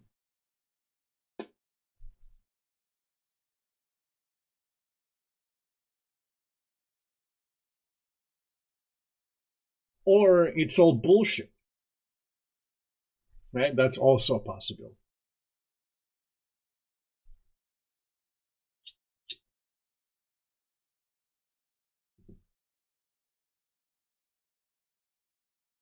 Problem is, when we construct a thing in order to fortify the thing, but instead of fortifying it, the thing ends up undermining the thing. You see?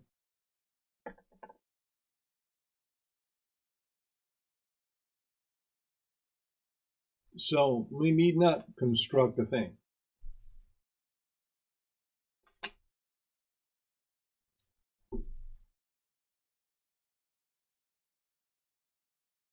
In defense of a thing.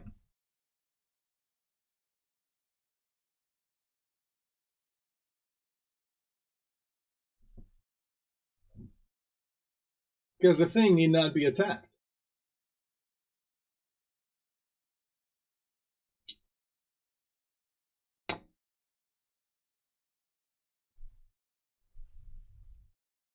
Like many things, you'll either do it or won't.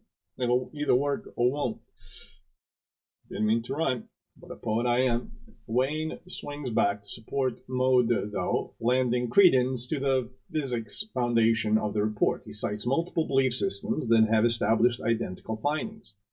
These include the Tibetan Shog, the Hindu heaven of Indra, the Hebrew mystical philosophy, and the Christian concept of the Trinity.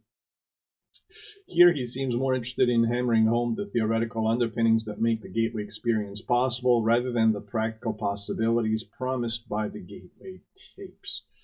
Possibly with his CIA top brass audience in mind, Wayne then gives an A-type nod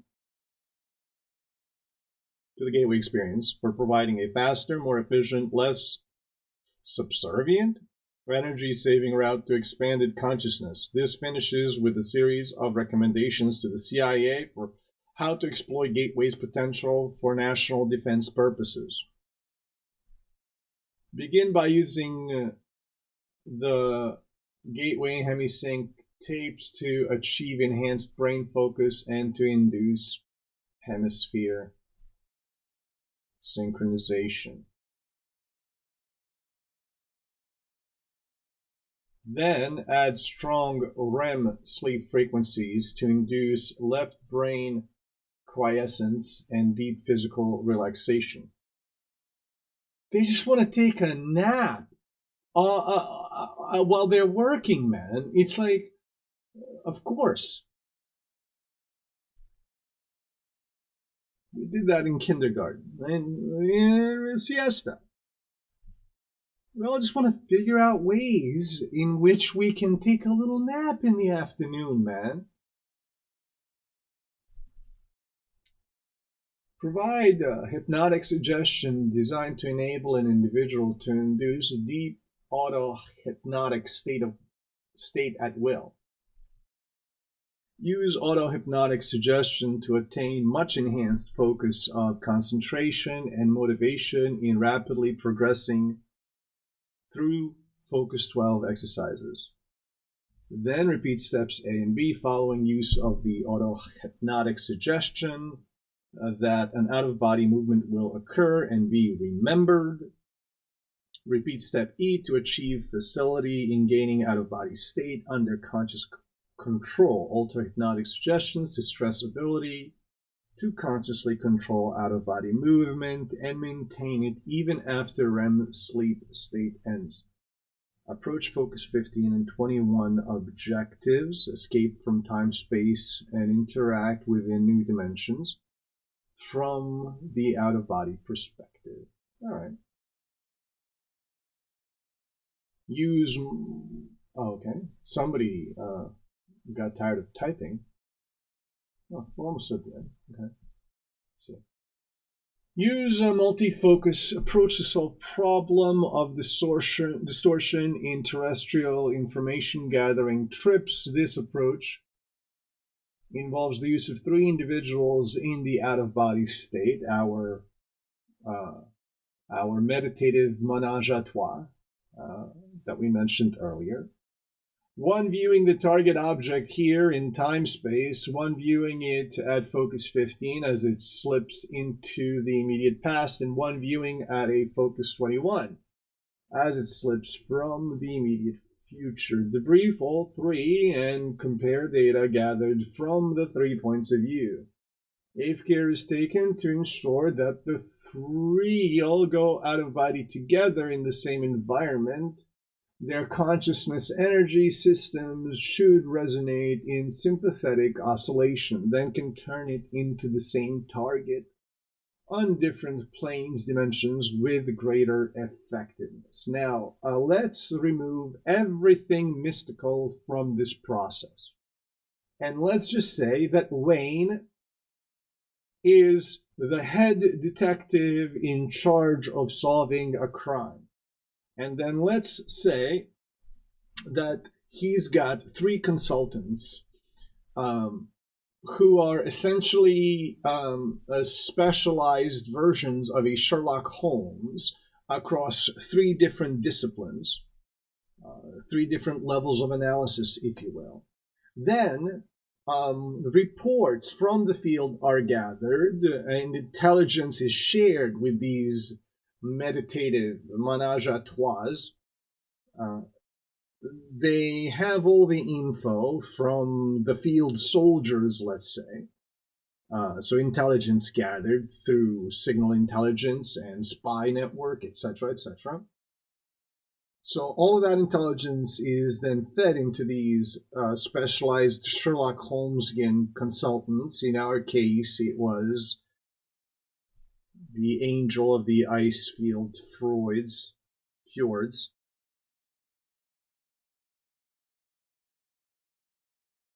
And then they're left alone to sort of process that information, tap into the Akashic record, so to speak, and, they're both given time, cognitive structure, and opportunity, and a paycheck to think deeply about it, right? If this was Rocky Balboa movie, this would be the training sequence, except really, really, really boring. Because it's just people who are left alone with their thoughts. And then, of course, what do you think Wayne is doing while these precogs are over there meditating, right? He is constructing the input and output. He is the linchpin between the occulted and the actionable, between the executive branch and the intelligence gathering branch. It's an enviable position to be in. Encourage pursuit of full self-knowledge by all individuals involved in the foregoing experiments to enhance objectivity in out-of-body observations and thinking, and to remove personal energy blockages likely to retard rapid progress. In other words, it puts him in the decision-making seat. Be intellectually prepared to react to possible encounters with intelligent non-corporeal energy forms when time-space boundaries are exceeded. These can be other ourselves. I believe it was again Carl Jung who said that in the basement of our minds there's a hatch, and you open up that hatch and there are 10,000 personalities in that hatch. Well, that hatch exists in the attic too. Or we could say in the attic of our minds there's another 10,000 personalities. And as we ascend from our bodies into our non-corporeal selves, we're bound to encounter some of those other bodies. And in case you have a skeptical time envisioning other intelligent, non-corporeal forms, then that probably means you're intelligent enough to understand that you've probably suppressed some trauma. And that trauma is probably going to leak out, in the most inopportune moment.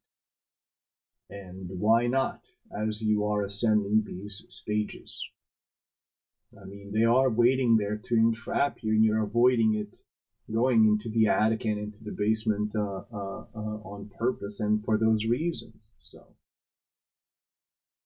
So expect the unexpected, thus expected.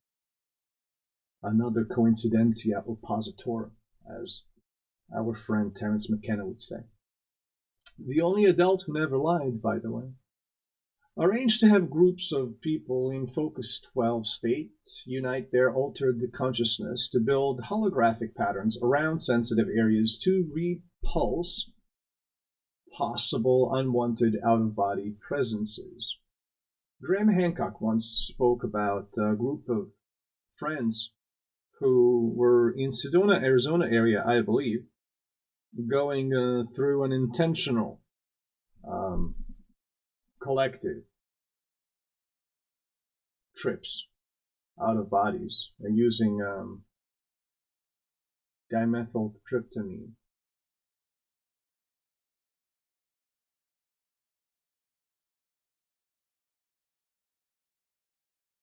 Or maybe it was psilocybin, I forget. Or maybe it was something else entirely. I forgot the details, but I consider Graham Hancock credible.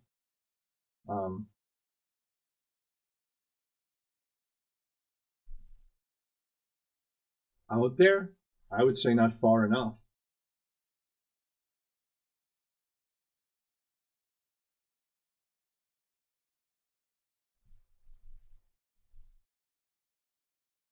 Encourage more advanced Gateway participants to build holographic patterns of successful attainment and rapid progress for advanced colleagues to assist them in progressing through the Gateway process.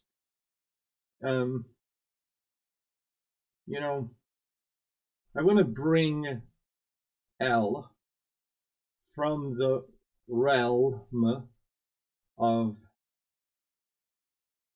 theoretical and hypothetical, and even the Gateway process and system itself, and into something, once again, practical, with high degree of utility.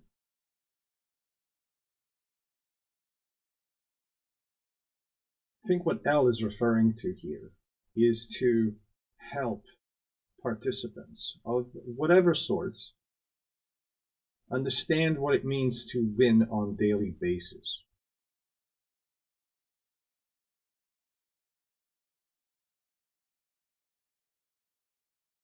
That's a really hard thing to understand, intuit, elucidate, and bring into focus.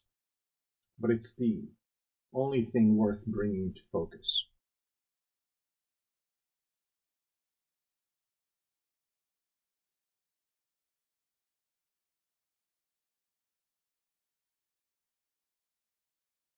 It's okay to fetishize the failure. Failure is fun.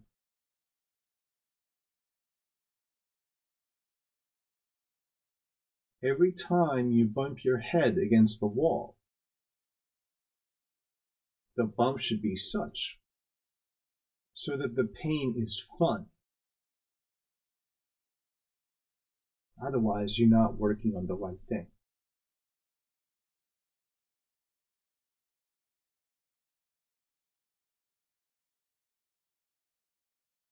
And that pain can be suffering, that's fine.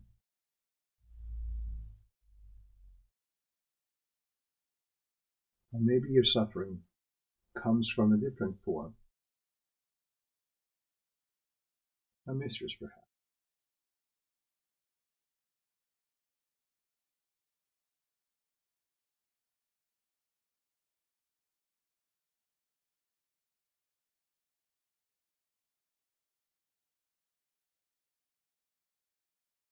If you are thinking of undertaking this process, then I'm going to help you understand what winning on a daily basis means. It means that you get not merely the opportunity, but luxury, privilege, even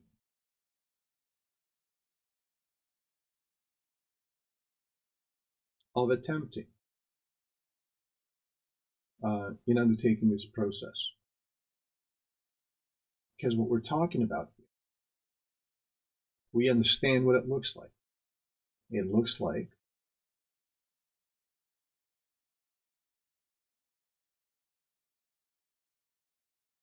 silent, quiet, eyes closed, possibly laying down, but in either case, very comfortable position. Awake, or some version of awake, for 3 to 4 hours.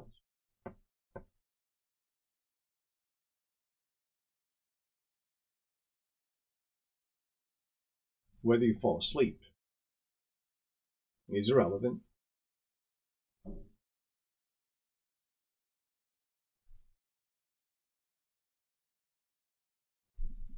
Because what is the point? Is the point of this an out-of-body experience, or is the point a nap?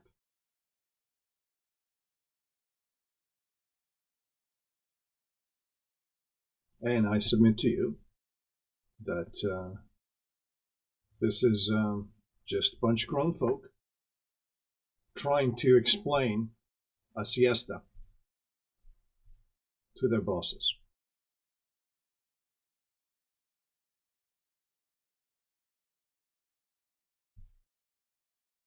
And you should be so lucky. Now, the bonus is that this gives you an opportunity to think through some things.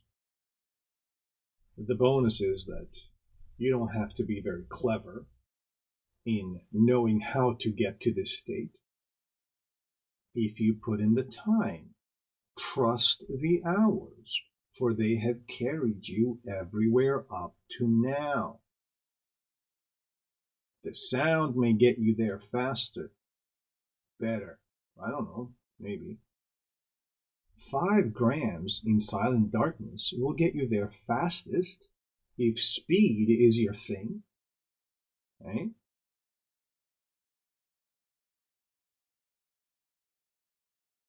So, do with that what you will. But I submit to you that the point of all this is to wake up, clock in, have a brunch, send an email to your boss, and then take a nap for a few hours. And then wake up, and then read a few emails sent to you by your precogs, which then become an email that you send to your boss the next day. You understand? I have remote viewed Wayne's day. It involves a lot of naps.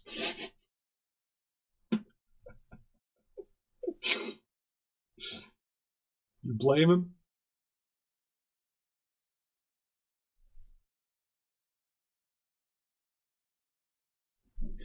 If these experiments are carried through, it is to be hoped that we will truly find a gateway to Gateway and to the realm of practical application for the whole system of techniques which comprises it. Whatever, man. The missing page. One curious feature of the Gateway report is that it seems to be missing page 25. It's a real cliffhanger too. The bottom of page 24 reads, "And the eternal thought or concept of self which results from this self-consciousness serves the report picks back up on page 26 and 3 sections later, as if Wayne hadn't just revealed the very secret of existence. And the eternal thought or concept of self which results from this self-conscious serves the... I wonder how he meant serves. Is it a somebody's servants, like serves God or something like that? Or is it serves to help one become a god or something like that? The gap has not gone unnoticed. There's a Change.org petition requesting its release. Multiple Freedom of Information Act requests have demanded the same. In all cases, the CIA has said they never had the page to begin with. Here's a 2019 response from Mark Lilly, the CIA's information and privacy coordinator, to one Baylor Stoner regarding these records. This is a final response from blah, blah, blah. Freedom of Information, page 25, within the content, which provides an assessment of your request was signed. The reference number, please be a better version of this document. Does not contain the missing page you're requesting. If you have not already done so, we suggest that you submit it. Okay. One theory goes that the rascal Wayne M. freaking McDonald left the page out on purpose. Theory contends that it was a litmus test. If anyone truly defies time-space dimension, they'll certainly be able to locate page 25. Right, yeah. So it would be that, wouldn't it? And eternal thought, kind of self, which results from this self-conscious serves. I would say, what would he? That's a good one. I don't know. Okay. So is that it? There's no comments here or nothing? Okay. Vice is not interested in what you think, folks.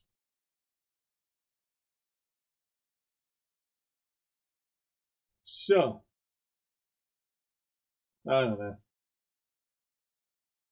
I find this whole thing meh.